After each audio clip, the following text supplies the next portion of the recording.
हाँ जी अमरजीत सर, तो शुरू कर सकते हैं प्लीज। ठीक ठीक ओके।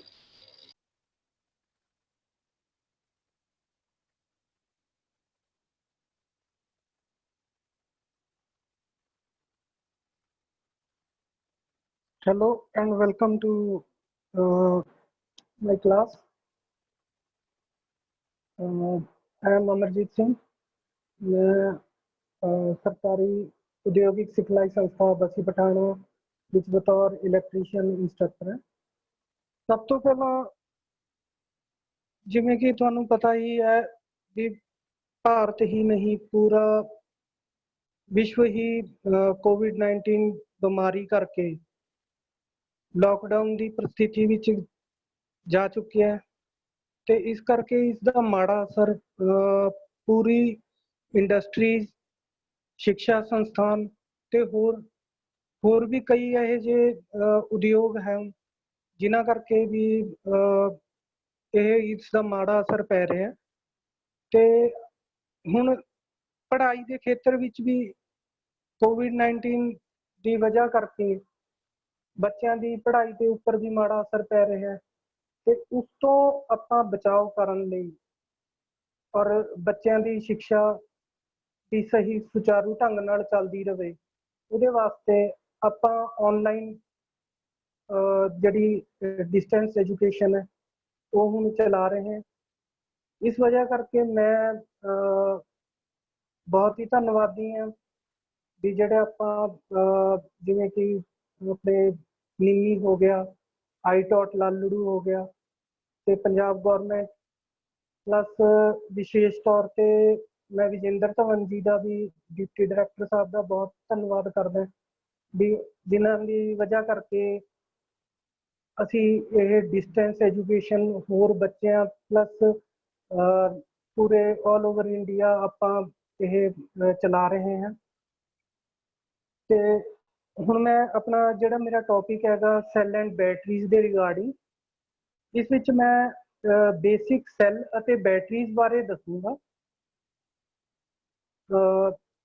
ਜੋ ਕਿ ਇਹ ਤੁਹਾਨੂੰ ਹੁਣ ਪਿਕਚਰ ਜਿਹੜੀ ਦਿਖਾਈ ਦੇ ਰਹੀ ਹੈ ਇਹ ਗਵਰਨਮੈਂਟ ITI ਬੱਸੀ ਪਠਾਣਾ ਦੀ ਹੈਗੀ ਹੈ। ਇੱਥੇ ਆਪਣੇ ਇਲੈਕਟ੍ਰੀਸ਼ੀਅਨ ਟ੍ਰੇਡ ਤੋਂ ਇਲਾਵਾ ਫਿਟਰ, ਟਰਨਰ ਵਗੈਰਾ ਦੀ ਇਹ ਟ੍ਰੇਡਾਂ ਵੀ ਚੱਲਦੀਆਂ। ਮੈਂ ਇੱਥੇ ਇਲੈਕਟ੍ਰੀਸ਼ੀਅਨ ਇੰਸਟ੍ਰਕਟਰ ਦੇ ਬਤੌਰ ਕਾਰਜਰਤ ਹੈਗਾ। ਹੁਣ ਅੱਜ ਦਾ ਜਿਹੜਾ ਟੌਪਿਕ ਹੈਗਾ ਇਹ ਸੈੱਲ ਅਤੇ ਬੈਟਰੀਜ਼ ਦੇ ਉੱਪਰ ਹੈਗਾ। ਸੈੱਲ ਅਤੇ ਬੈਟਰੀਜ਼ ਦਾ ਮੈਂ ਸਿਰਫ ਤੁਹਾਨੂੰ ਬੇਸਿਕ ਜੇ ਕੁਝ ਇਹਨਾਂ ਬਾਰੇ ਦੱਸਣਾ ਚਾਹੂੰਗਾ, ਪਲੱਸ ਥੋੜਾ ਬਹੁਤ ਸੋਲਰ ਸੈੱਲਸ ਹੈ ਜਿਹੜੇ ਉਹਨਾਂ ਬਾਰੇ ਵੀ ਥੋੜਾ ਬਹੁਤ ਮੈਂ ਤੁਹਾਨੂੰ ਜਾਣਕਾਰੀ ਉਹਨਾਂ ਬਾਰੇ ਵੀ ਦੱਸਾਂਗਾ। ਹੁਣ ਇਹ ਜਿਹੜੀ ਸੈੱਲ ਐਂਡ ਬੈਟਰੀਜ਼ ਹੈ ਥੋੜਾ ਉਹਨਾਂ ਦਾ ਸਟਾਰਟ ਕਰਨ ਤੋਂ ਪਹਿਲਾਂ ਬੇਸਿਕ ਜਿਹਾ, ਉਸ ਤੋਂ ਪਹਿਲਾਂ ਆਪਾਂ ਨੂੰ EMF ਬਾਰੇ ਪਤਾ ਹੋਣਾ ਚਾਹੀਦਾ ਜੀ EMF ਹੈ ਕੀ ਹੈ, ਕਿਉਂਕਿ ਇਹਦਾ ਵੀ ਬਹੁਤ ਵੱਡਾ ਰੋਲ ਹੁੰਦਾ ਹੈ ਆਪਣੀ ਇਲੈਕਟ੍ਰੀਸ਼ੀਅਨ ਟ੍ਰੇਡ ਵਿੱਚ। EMF ਇੱਕ ਬਹੁਤ ਇੰਪੋਰਟੈਂਟ ਟੌਪਿਕ ਹੈਗਾ, ਪਰ ਫਿਰ ਵੀ ਇਹਦੇ ਉੱਪਰ ਮੈਂ ਥੋੜਾ ਬਹੁਤ ਹੀ ਪ੍ਰਕਾਸ਼ ਪਾਵਾਂਗਾ। ਹੁਣ ਇਲੈਕਟ੍ਰਿਕ ਮੋਟਿਵ ਫੋਰਸ ਹੁੰਦਾ ਕੀ ਹੈ?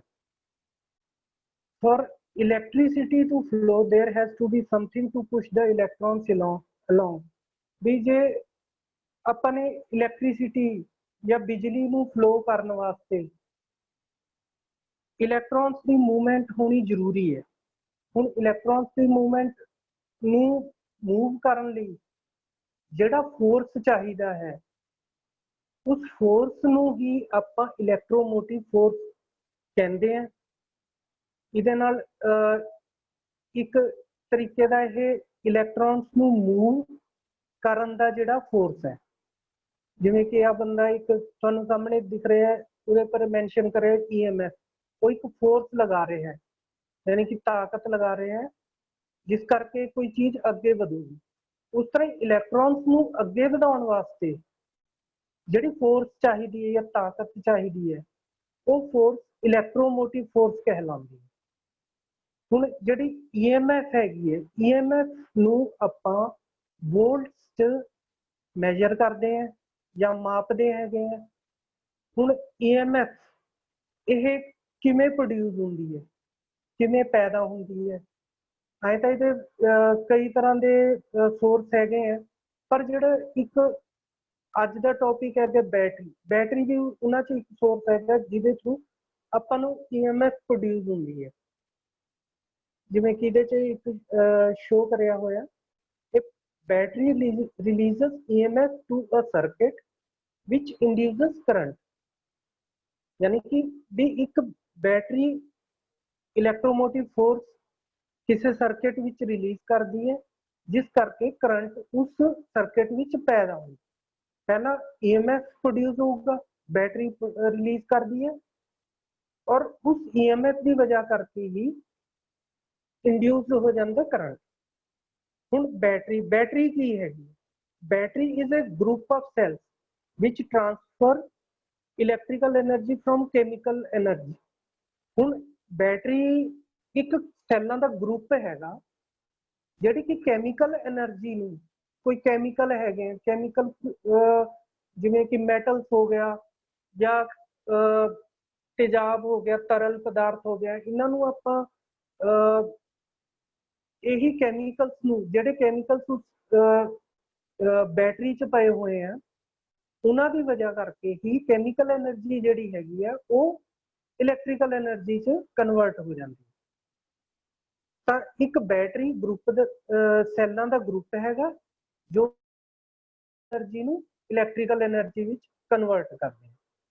ਹੁਣ ਇਸ ਤੋਂ ਬਾਅਦ ਇੱਕ ਸੈੱਲ ਕੀ ਹੈ, ਸੈੱਲ ਹੁਣ ਸੈੱਲ ਜਿਹੜੇ ਹੈਗੇ ਕੱਲਾ ਬੈਟਰੀ ਤਾਂ ਗਰੁੱਪ ਹੋ ਗਿਆ ਔਰ ਕੱਲਾ ਇੱਕ ਸੈੱਲ ਹੈ। ਸੈੱਲ ਵਿੱਚ ਹੁਣ ਤੁਹਾਨੂੰ ਜਿਵੇਂ ਕਿ ਆ ਉਹਦੇ ਸਾਹਮਣੇ ਦਿਖ ਰਿਹਾ ਹੈ, ਇੱਕ ਕੈਮੀਕਲ એનર્ਜੀ ਸ਼ੋ ਕਰ ਰੱਖਿਆ, chemical reaction between electrodes and electrolytes। ਹੁਣ ਇਸ ਚ electrodes ਕਿਹੜੇ ਹੈਗੇ, ਇੱਕ ਆ ਸਾਹਮਣੇ ਜਿਵੇਂ ਤੁਸੀਂ ਦੇਖ ਰਹੇ ਹੋ ਇਸ ਪਿਕਚਰ ਚ ਸਲਾਈਡ ਚ electrodes ਦੋ ਸ਼ੋ ਕਰ ਰੱਖੇ ਆ। electrodes ਇਹ ਦੋ ਅਲੱਗ-ਅਲੱਗ ਮੈਟਲਸ ਹੁੰਦੇ ਆ ਜਾਂ ਮੈਟੈਲਿਕ ਕੰਪਾਊਂਡ ਹੁੰਦੇ ਆ, ਉਹਨਾਂ ਨੂੰ ਆਪਾਂ ਇੱਕ ਤਰਲ ਜਿਵੇਂ ਕਿ ਆਹ ਇਲੈਕਟ੍ਰੋਲਾਈਟ ਹੈ, ਇਲੈਕਟ੍ਰੋਲਾਈਟ ਚ ਆਪਾਂ ਜੇ कुछ ਇਹੋ ਜਿਹੇ ਇਹਨਾਂ ਦੀ ਪ੍ਰੋਪਰਟੀਜ਼ ਹੁੰਦੀ ਹੈ, ਜਦ ਆਪਾਂ ਇਹਨਾਂ ਨੂੰ ਇਹਨਾਂ ਚ ਡ੍ਰਿਪ ਕਰੂੰਗੇ, ਡਿਪ ਕਰਨ ਤੋਂ ਬਾਅਦ ਜਾਂ ਇਮਰਸ ਕਰੂੰਗੇ ਉਸ ਲਿਕੁਇਡ ਚ, ਤਾਂ ਉਹਦੇ ਚ EMF ਇੰਡਿਊਸਡ ਹੋ ਜਾਊਗੀ। ਹੁਣ chemical reaction between electrodes and electrolyte, ਉਹ ਕੈਮੀਕਲ એનર્ਜੀ ਹੀ ਇਲੈਕਟ੍ਰੀਕਲ એનર્ਜੀ ਚ ਕਨਵਰਟ ਹੋਗੀ ਤੇ ਇਟ ਕ੍ਰੀਏਟਸ ਵੋਲਟੇਜ। ਹੁਣ ਇਹੀ ਜਿਹੜੀ ਵੋਲਟੇਜ ਹੈ ਜਾਂ ਇਲੈਕਟ੍ਰੀਕਲ એનર્ਜੀ ਹੈ, ਇਹ ਬੈਟਰੀ ਦੇ ਕੰਮ ਕਰਨ ਦੀ ਵਜ੍ਹਾ ਜਿਹੜੀ because of the way of battery works, ਵੀ ਜਿਸ ਵਜ੍ਹਾ ਕਰਕੇ ਵੀ ਬੈਟਰੀ ਕੰਮ ਕਰਦੀ ਹੈ, ਬੈਟਰੀ ਜੋ ਕੰਮ ਕਰ ਰਹੀ ਹੈ ਉਹਦਾ ਜਿਹੜਾ ਮੇਨ ਪਾਵਰ ਸਪਲਾਈ ਹੈ ਉਹ DC ਹੈ। ਹੁਣ ਆਪਾਂ ਨੂੰ DC ਪਾਵਰ ਸਪਲਾਈ ਹੀ ਮਿਲਦੀ ਹੈ ਇਸ ਚ ਬੈਟਰੀ ਜਾਂ ਸੈਲਸ ਚ। ਜਿਹੜਾ ਕੈਮੀਕਲ ਰਿਐਕਸ਼ਨ ਹੋਇਆ उसकी वजह करके जी इलैक्ट्रिकल एनर्जी या फिर अपन वोल्टेज मिली है वो DC सप्लाई है। हुण अपन ये DC सप्लाई मिल गई, पर ये किवें काम करदा है, किस तरह ये सैल काम करते हैं, उसदे बारे मैं एक थोड़ा जिहा तुहानूं दसना चाहांगा। ये हैगा एक एग्जाम्पल जिहड़ा उहदे सामने शो हो रहा है, एक वैट सैल दा हैगा। वैट सैल जिहड़े कि गिले या इन्हां च लिक्विड वगैरह पा रखा हुंदा। हुण इस च तुहानूं जिहड़े सामने दिख रहे हैं, एक तो जिंक दे इलैक्ट्रोड है, दूसरा हैगा कॉपर दा। कॉपर दा इलैक्ट्रोड सल्फ्यूरिक एसिड च पाता है ते इन्हां च कैमिकल रिएक्शन होया। हुण जिहड़े तां नैगेटिव आयोन्स है, इन्हां नूं एनायंस भी बोल दिंदे आ। ये बहुत ज़्यादा इत्थे लॉट्स ऑफ इलैक्ट्रॉन्स होंगे, बहुत ज़्यादा इन्हां च नैगेटिव आयोन्स होंगे, उन्हां च बहुत ज़्यादा इलैक्ट्रॉन्स होंगे, और जिहड़े पॉजिटिव आयोन्स है वो उन्हां च इलैक्ट्रॉन्स मिसिंग होंगे आ। हुण इह कॉपर तो जिंक वाल नूं जाऊंगे ते एक कैमिकल रिएक्शन करके हुण ਇਸ 'ਚ ਜਿਸ ਟਾਈਮ ਇਹ ਕੈਮੀਕਲ ਰਿਐਕਸ਼ਨ ਹੋਊਗਾ ਤਾਂ ਸਲਫਿਊਰਿਕ ਐਸਿਡ ਹਾਈਡਰੋਜਨ ਤੇ ਸਲਫੇਟ ਆਇਨਸ 'ਚ ਉਹ ਅਲੱਗ-ਅਲੱਗ ਹੋ ਜਾਂਦੇ ਆ ਤੇ ਇਲੈਕਟ੍ਰੋਨਸ ਦੇ ਫਲੋ ਹੋਣ ਦਾ ਇੱਕ ਕ੍ਰਮ ਸ਼ੁਰੂ ਹੋ ਜਾਊਗਾ ਇੱਥੇ। ਹੁਣ ਨੈਕਸਟ ਇਹਦੇ basic concept of cell and batteries ਹੈ ਵੀ ਇਹ ਕਿਸ ਤਰੀਕੇ ਨਾਲ ਕੰਮ ਕਰਦੇ ਆ। ਉਹਦਾ ਇੱਕ ਬੇਸਿਕ ਜਿਹਾ ਕਨਸੈਪਟ ਮੈਂ ਤੁਹਾਨੂੰ ਦੱਸ ਰਿਹਾ। When two dissimilar metals or metallic compounds are immersed in an electrolyte, there will be a potential difference produced between these metals or metallic compounds. ਵੀ ਜਦ ਆਪਾਂ ਦੋ ਅਲੱਗ-ਅਲੱਗ ਤਰ੍ਹਾਂ ਦੇ ਮੈਟਲ ਜਾਂ ਮੈਟੈਲਿਕ ਕੰਪਾਊਂਡਸ ਨੂੰ ਆਪਾਂ ਇਮਰਸ ਕਰਦੇ ਆ, ਕਿਸੇ ਚੀਜ਼ 'ਚ ਡੁਬੋਨੇ ਆ ਜਾਂ ਇਲੈਕਟ੍ਰੋਲਾਈਟਸ 'ਚ ਡੁਬੋਨੇ ਆ, ਤਾਂ ਉੱਥੇ ਪੋਟੈਂਸ਼ੀਅਲ ਡਿਫਰੈਂਸ ਪ੍ਰੋਡਿਊਸ ਹੁੰਦੀ ਹੈ ਇਹਨਾਂ ਦੋਹੇ ਮੈਟਲਸ ਜਾਂ ਫਿਰ ਮੈਟੈਲਿਕ ਕੰਪਾਊਂਡਸ ਦੇ ਵਿਚਕਾਰ। ਇਫ ਸੈਕੰਡ ਜਿਹੜਾ ਹੈਗਾ ਇਸੇ 'ਚ ਹੀ, if two different kinds of metals or metallic compounds are immersed in same electrolyte solution, one of them will gain electrons and the other will release electrons. ਹੁਣ ਇਹਦੇ 'ਚ same ਉਹੀ ਹੈਗਾ, ਉੱਪਰ ਵਾਲਾ ਹੀ ਪੁਆਇੰਟ ਹੈ, ਪਰ ਇਸ 'ਚ ਇਹ ਜਿਹੜਾ ਦੱਸ ਰਹੇ ਹੈ ਵੀ ਸੇਮ ਇਲੈਕਟ੍ਰੋਲਾਈਟ ਸੋਲਿਊਸ਼ਨ 'ਚ ਜੇ ਆਪਾਂ ਮੈਟਲ ਜਾਂ ਮੈਟੈਲਿਕ ਕੰਪਾਊਂਡ ਨੂੰ ਇਮਰਸ ਕਰਦੇ ਆ ਇਲੈਕਟ੍ਰੋਲਾਈਟ ਵਾਲੇ ਸੋਲਿਊਸ਼ਨ 'ਚ, ਜੇ ਆਪਾਂ ਡਬੋਨੇ ਆ ਤਾਂ ਇਹਨਾਂ ਵਿੱਚ ਇੱਕ ਜਿਹੜਾ ਮੈਟੈਲਿਕ ਕੰਪਾਊਂਡ ਹੈ ਜਾਂ ਮੈਟਲ ਹੈ ਜਾਂ ਇਲੈਕਟ੍ਰੋਡਸ ਹੈਗਾ, ਉਹ ਉਹਨਾਂ 'ਚੋਂ ਇੱਕ ਇਲੈਕਟ੍ਰੋਨਸ ਨੂੰ ਗੇਨ ਕਰ ਲੂਗਾ ਤੇ ਦੂਸਰਾ ਰਿਲੀਜ਼ ਕਰ ਦੂਗਾ ਇਲੈਕਟ੍ਰੋਨਸ ਨੂੰ। ਇਹ ਇੱਕ ਕੈਮੀਕਲ ਰਿਐਕਸ਼ਨ ਹੋਣ ਤੋਂ ਬਾਅਦ, ਜਦ ਇੱਕ ਕੈਮੀਕਲ ਰਿਐਕਸ਼ਨ ਹੋਇਆ ਤਾਂ ਇੱਕ ਗੇਨ ਕਰ ਰਿਹਾ ਇਲੈਕਟ੍ਰੋਨ ਤੇ ਇੱਕ ਰਿਲੀਜ਼ ਕਰ ਰਿਹਾ ਹੈ। These electrons come out into the electrolyte solution and are added to the positive ions of the solution. ਜਿਹੜੇ ਇਹ ਇਲੈਕਟ੍ਰੋਨਸ ਆ ਰਹੇ ਹੈ, ਕਮ ਆਊਟ ਹੁੰਦੇ ਆ ਜਾਂ ਬਾਹਰ ਨਿਕਲਦੇ ਆ ਇਲੈਕਟ੍ਰੋਡਸ ਚੋਂ, ਜਿਹੜੇ ਮੈਟੈਲਿਕ ਕੰਪਾਊਂਡਸ ਹੈਗੇ ਆ ਉਹਨਾਂ ਚੋਂ ਜਿਹੜੇ ਇਲੈਕਟ੍ਰੋਨਸ ਬਾਹਰ ਆਏ ਔਰ ਉਹ ਇਲੈਕਟ੍ਰੋਲਾਈਟ ਵਾਲੇ ਸੋਲਿਊਸ਼ਨ 'ਚ ਆ ਗਏ ਔਰ ਇਹ ਕੀ ਹੋਣਗੇ, ਪੋਜ਼ਿਟਿਵ ਆਇਨਸ ਦੇ ਤੌਰ ਤੇ ਉਸ ਸੋਲਿਊਸ਼ਨ ਵਿੱਚ ਐਡ ਹੋਈ ਜਾਣਗੇ। In this way, one of these metals or compound gains electrons and another one loses electrons. भी इस तरह एक ਤਾਂ gain ਕਰਨ ਲੱਗ ਜੂਗਾ electrons ਤੇ ਇੱਕ lose ਕਰਨ ਲੱਗ ਜੂਗਾ। As a result, there will be a difference in electron concentration between these two metals. भी इस तरह जब ये केमिकल रिएक्शन होया, इलेक्ट्रॉन्स गेन होए, कुछ ने लूज करे गेन इलेक्ट्रॉन्स ते उन्हां दी वजह करके भी उन इलेक्ट्रॉन्स कंसंट्रेशन च कोई डिफरेंस आ गया, यही दोहे मेटल्स जेडे इमर्स करे हुए हैं। This difference of electron concentrations causes an electrical potential difference to develop between metals or compounds. ਹੁਣ ਇਹੀ ਜਿਹੜੇ ਇਲੈਕਟ੍ਰੋਨ ਕਨਸੈਂਟ੍ਰੇਸ਼ਨ ਤੇ ਜਿਹੜੇ ਡਿਫਰੈਂਸ ਦੀ ਵਜ੍ਹਾ ਕਰਕੇ ਇਲੈਕਟ੍ਰੀਕਲ ਪੋਟੈਂਸ਼ੀਅਲ ਡਿਫਰੈਂਸ ਡਿਵੈਲਪ ਹੋ ਜਾਂਦੀ ਹੈ ਮੈਟਲਸ ਜਾਂ ਉਹ ਮੈਟੈਲਿਕ ਕੰਪਾਊਂਡਸ ਦੇ ਵਿਚਕਾਰ। This electrical potential difference or EMF can be utilized as a source of voltage in any electronics or electrical circuit. ਹੁਣ ਜਿਹੜੀ ਇਹੀ ਜਿਹੜੀ इलैक्ट्रिकल पोटेंशियल डिफरेंस है या EMF इलेक्ट्रोमोटिव फोर्स है, ਉਹਨੂੰ ਆਪਾਂ ਯੂਟਿਲਾਈਜ਼ ਕਰ ਸਕਦੇ ਹਾਂ as a source of voltage. ਉਹਨੂੰ ਇੱਕ ਵੋਲਟੇਜ ਦਾ ਸਤੋਤਰ ਆਪਾਂ ਬਣਾ ਕੇ ਕਿਸੇ ਇਲੈਕਟ੍ਰੋਨਿਕਸ ਜਾਂ ਇਲੈਕਟ੍ਰੀਕਲ ਸਰਕਟ 'ਚ ਆਪਾਂ ਇਸੇ ਨੂੰ ਯੂਜ਼ ਕਰ ਸਕਦੇ ਹਾਂ। All batteries and cells are based only in this basic principle. ਹੁਣ ਜਿਹੜੇ ਇਹ ਬੈਟਰੀ ਦੇ ਸੈਲਸ ਹੈਗੇ ਆ ਉਹ ਇਸੇ ਬੇਸਿਕ ਪ੍ਰਿੰਸੀਪਲ ਦੇ ਉੱਪਰ ਹੀ ਕੰਮ ਕਰਦੇ ਆ। ਹੁਣ ਇਹ ਜਿਹੜਾ ਹੈਗਾ ਵੀ ਇਸ 'ਚ ਯੂਜ਼ ਹੋ ਰਿਹਾ ਬੈਟਰੀ ਦੇ ਸੈਲਸ ਵਗੈਰਾ ਹੈਗੇ ਆ, ਇਹਨਾਂ ਦੇ ਜਿਹੜੇ ਸੋਰਸ ਹੈਗਾ ਉਹ ਡੀਸੀ ਸੋਰਸ ਹੈ। ਬਸ ਇਸ 'ਚ ਇੰਨਾ ਧਿਆਨ ਰੱਖੋ ਵੀ ਇੱਕ ਤਾਂ ਇਹ ਡੀਸੀ ਸੋਰਸ ਹੈਗਾ, ਵੀ ਜਿਹੜੀ ਕੈਮੀਕਲ એનર્ਜੀ ਇਲੈਕਟ੍ਰੀਕਲ એનર્ਜੀ 'ਚ ਚੇਂਜ ਹੋਈ ਹੈ ਉਹ ਡੀਸੀ ਸੋਰਸ ਹੈਗਾ। ਦੂਸਰਾ ਇਹਨੂੰ ਆਪਾਂ ਸਟੋਰ ਵੀ ਕਰ ਸਕਦੇ ਹਾਂ। ਤੇ ਥੋੜਾ ਜਿਹਾ ਮੈਂ ਅੱਗੇ ਚੱਲ ਕੇ ਤੁਹਾਨੂੰ ਇਸ ਬਾਰੇ ਦੱਸੂਗਾ। ਹੁਣ ਇੱਕ ਬੈਟਰੀ ਔਰ ਸੈੱਲ ਦੇ ਵਿਚਕਾਰ ਦੇ ਜਿਹੜੇ ਬੈਟਰੀ ਦੇ ਬੇਸਿਕਸ ਹੈਗੇ ਆ ਉਹ ਦੱਸ ਦਿੰਦੇ ਆ ਵੀ ਸੈੱਲ ਅਤੇ ਬੈਟਰੀ, ਸੈੱਲ ਵਰਸਸ ਬੈਟਰੀ। ਇਹ cell is a basic electrochemical unit providing a source of electrical energy by direct conversion of chemical energy। ਹੁਣ ਜਿਹੜਾ ਸੈੱਲ ਹੈ ਉਹ ਕੱਲਾ ਇੱਕ ਯੂਨਿਟ ਹੈ। ਸੈੱਲ ਕੱਲਾ ਇੱਕ ਯੂਨਿਟ ਹੈ, ਬੇਸਿਕ ਇਲੈਕਟ੍ਰੋਕੈਮੀਕਲ ਯੂਨਿਟ ਹੈਗਾ, providing a source of electrical energy. ਵੀ ਉਹ ਇੱਕ ਸੋਰਸ ਇਲੈਕਟ੍ਰੀਕਲ એનર્ਜੀ ਦਾ ਸੋਰਸ ਇੱਕ ਕੱਲਾ ਇੱਕ ਸੈੱਲ ਜਿਹੜਾ ਯੂਨਿਟ ਹੈਗਾ ਉਹ ਇੱਕ ਇਲੈਕਟ੍ਰੀਕਲ એનર્ਜੀ ਦਾ ਸੋਰਸ ਬਣ ਗਿਆ ਬਾਈ ਕਨਵਰਟਿੰਗ ਕੈਮੀਕਲ એનર્ਜੀ। ਵੀ ਕੈਮੀਕਲ એનર્ਜੀ ਨੂੰ ਕਨਵਰਟ ਕਰ ਦਿੰਦਾ, ਡਾਇਰੈਕਟਲੀ ਕਨਵਰਟ ਕਰਕੇ ਇਲੈਕਟ੍ਰੀਕਲ એનર્ਜੀ 'ਚ ਕਨਵਰਟ ਕਰਕੇ ਇਲੈਕਟ੍ਰੀਕਲ એનર્ਜੀ ਆਪਾਂ ਨੂੰ ਦਿੰਦਾ। ਜਿਹੜਾ ਇੱਕ ਸੈੱਲ ਹੈ ਉਹ ਇੱਕ ਬੇਸਿਕ ਇਲੈਕਟ੍ਰੋਕੈਮੀਕਲ ਯੂਨਿਟ ਹੈ।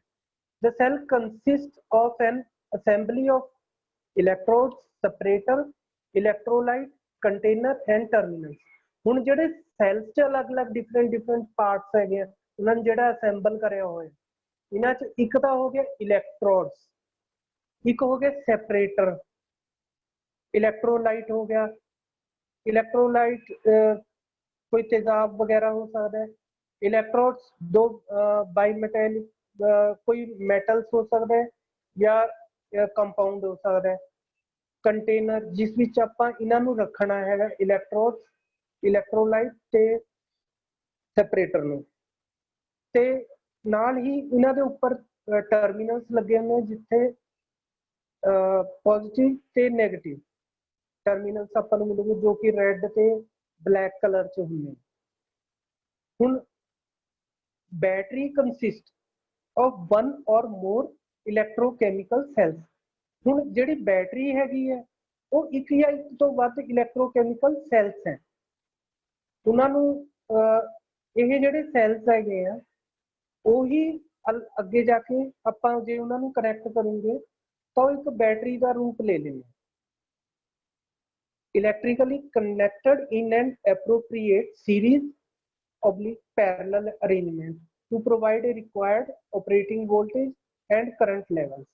ਹੁਣ ਇਹਨਾਂ ਨੂੰ ਸੈੱਲਾਂ ਨੂੰ ਜਦ ਆਪਾਂ ਨੇ ਸੀਰੀਜ਼ 'ਚ ਚਾਹੇ ਜੋੜ ਲਿਆ ਜਾਂ ਪੈਰਲਲ 'ਚ ਜਾਂ ਸੀਰੀਜ਼ ਪੈਰਲਲ ਦੋਵੇਂ ਕਰਤੇ ਤਾਂ ਉਹ ਇੱਕ ਬੈਟਰੀ ਬਣ ਜਾਂਦੀ।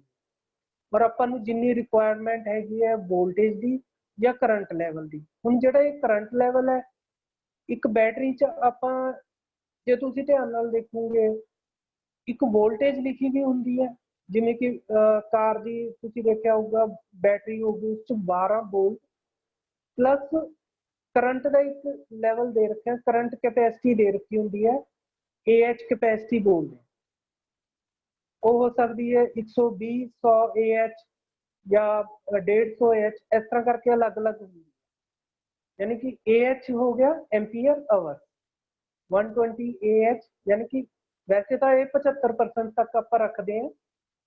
ਹੁਣ AH कैपेसिटी ਜਿਹੜੀ ਹੁੰਦੀ ਆ ਇਹ 1 ਘੰਟੇ 'ਚ ਕਿੰਨਾ ਮੈਕਸਿਮਮ ਕਰੰਟ ਉਹ ਵਿਡਰਾ ਆਪਾਂ ਉਸ ਤੋਂ ਕਰ ਸਕਦੇ ਉਹ ਇਸ ਦੇ ਉੱਪਰ ਡਿਪੈਂਡ ਕਰਦਾ ਹੈ 150 AH ਜਾਂ ਫਿਰ 120 AH। ਜੇ 120 AH ਹੈ ਤਾਂ 1 ਘੰਟੇ 'ਚ ਜੇ ਆਪਾਂ ਉਹਨੂੰ ਫੁੱਲ ਲੋਡ ਕਰੰਟ ਦਿੰਦੇ ਆ ਤਾਂ ਉਹ 1 ਘੰਟੇ 'ਚ 120 ਐਂਪੀਅਰ ਯੂਜ਼ ਹੋ ਜਾਊਗਾ।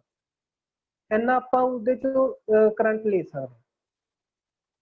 ਤੇ AH ਕੈਪੈਸਿਟੀ ਤਾਂ ਇਹ ਹੋ ਗਈ। ਤੇ ਦੂਸਰਾ ਵੋਲਟੇਜ ਹੈਗਾ। ਵੋਲਟੇਜ ਆਪਾਂ ਜੇ ਸੀਰੀਜ਼ 'ਚ ਲਗਾਉਂਦੇ ਆ ਤਾਂ ਉਸ 'ਚ ਵੋਲਟੇਜ ਐਡ ਹੋਈ ਜਾਊਗੀ। ਜੇ 2 ਵੋਲਟ ਦਾ ਇੱਕ ਹੈਗਾ, ਜੇ 2 ਨੂੰ ਆਪਾਂ ਨੇ ਸੀਰੀਜ਼ 'ਚ ਲਗਾਤਾ ਤਾਂ ਉਹ ਹੋ ਜਾਊਗਾ 4 ਵੋਲਟ। और जे पैरेलल च लगाओगे positive to positive plus negative to negative वो सेम रहूगी, बैटरी वोल्टेज उन्नी रहूगी ਤੇ ਕਰੰਟ ਦਾ ਜਿਹੜਾ AH ਕੈਪੈਸਿਟੀ ਹੈਗੀ ਆ ਉਹ ਉਸ 'ਚ ਐਡ ਹੋ ਜੂਗੀ।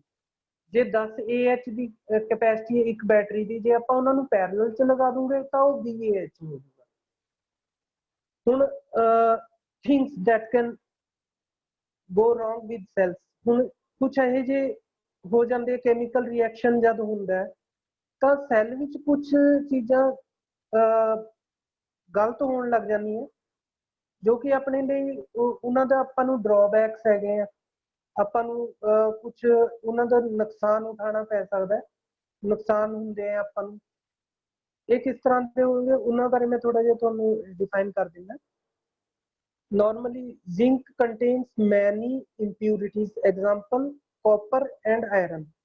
ਹੁਣ ਜਿਹੜੇ ਜ਼ਿੰਕ ਦਾ ਇੱਥੇ ਤੁਸੀਂ ਆ ਇਲੈਕਟ੍ਰੋਡਸ ਦੇਖ ਰਹੇ ਇੱਥੇ ਜ਼ਿੰਕ ਦੇ ਨਾਲ ਕਈ ਤਰ੍ਹਾਂ ਦੀ ਇੰਪਿਊਰਿਟੀਜ਼ ਵੀ ਨਾਲ ਹੁੰਦੀਆਂ, ਕਾਪਰ ਦੇ ਤੌਰ ਤੇ ਹੋ ਸਕਦੀਆਂ, ਕਾਪਰ ਹੋ ਸਕਦਾ, ਆਇਰਨ ਹੋ ਸਕਦਾ, ਇਸ ਤਰ੍ਹਾਂ ਦੀ ਇੰਪਿਊਰਿਟੀਜ਼ ਇਹਦੇ ਨਾਲ ਮਿਲੀ ਵੀ ਹੋਊਗੀ।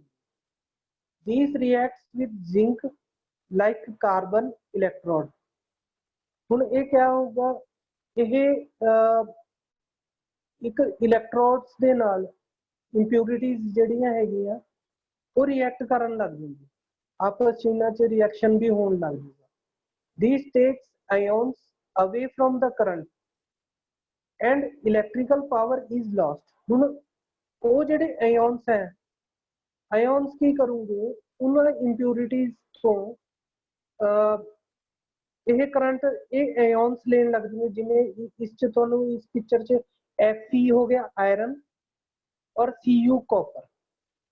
ਹੁਣ ਇੱਕ ਕਾਪਰ ਵਰਗੀ ਇੰਪਿਊਰਿਟੀਜ਼ ਜਿਵੇਂ ਇਹਦੇ 'ਚ ਇਸ ਇਲੈਕਟ੍ਰੋਡਸ 'ਚ ਹੈਗੀਆਂ ਤਾਂ ਇਹ ਕਿਆ ਕਰੂਗੇ, ਇਓਨਸ ਲੈ ਲੂੰਗੇ। These take ions away from the current and electrical power is lost। ਜਿਸ ਦੀ ਵਜ੍ਹਾ ਕਰਕੇ ਇਲੈਕਟ੍ਰੀਕਲ ਪਾਵਰ ਦਾ ਆਪਾਂ ਨੂੰ ਨੁਕਸਾਨ ਹੁੰਦਾ ਹੈ ਵੀ ਉਹ ਘਟਦੀ ਜਾਊਗੀ ਜਾਂ ਇਸ ਤਰ੍ਹਾਂ ਦੇ ਕੋਈ ਆਪਾਂ ਨੂੰ ਡਰਾਬੈਕਸ ਹੋਣ ਲੱਗ ਜੂਗੇ।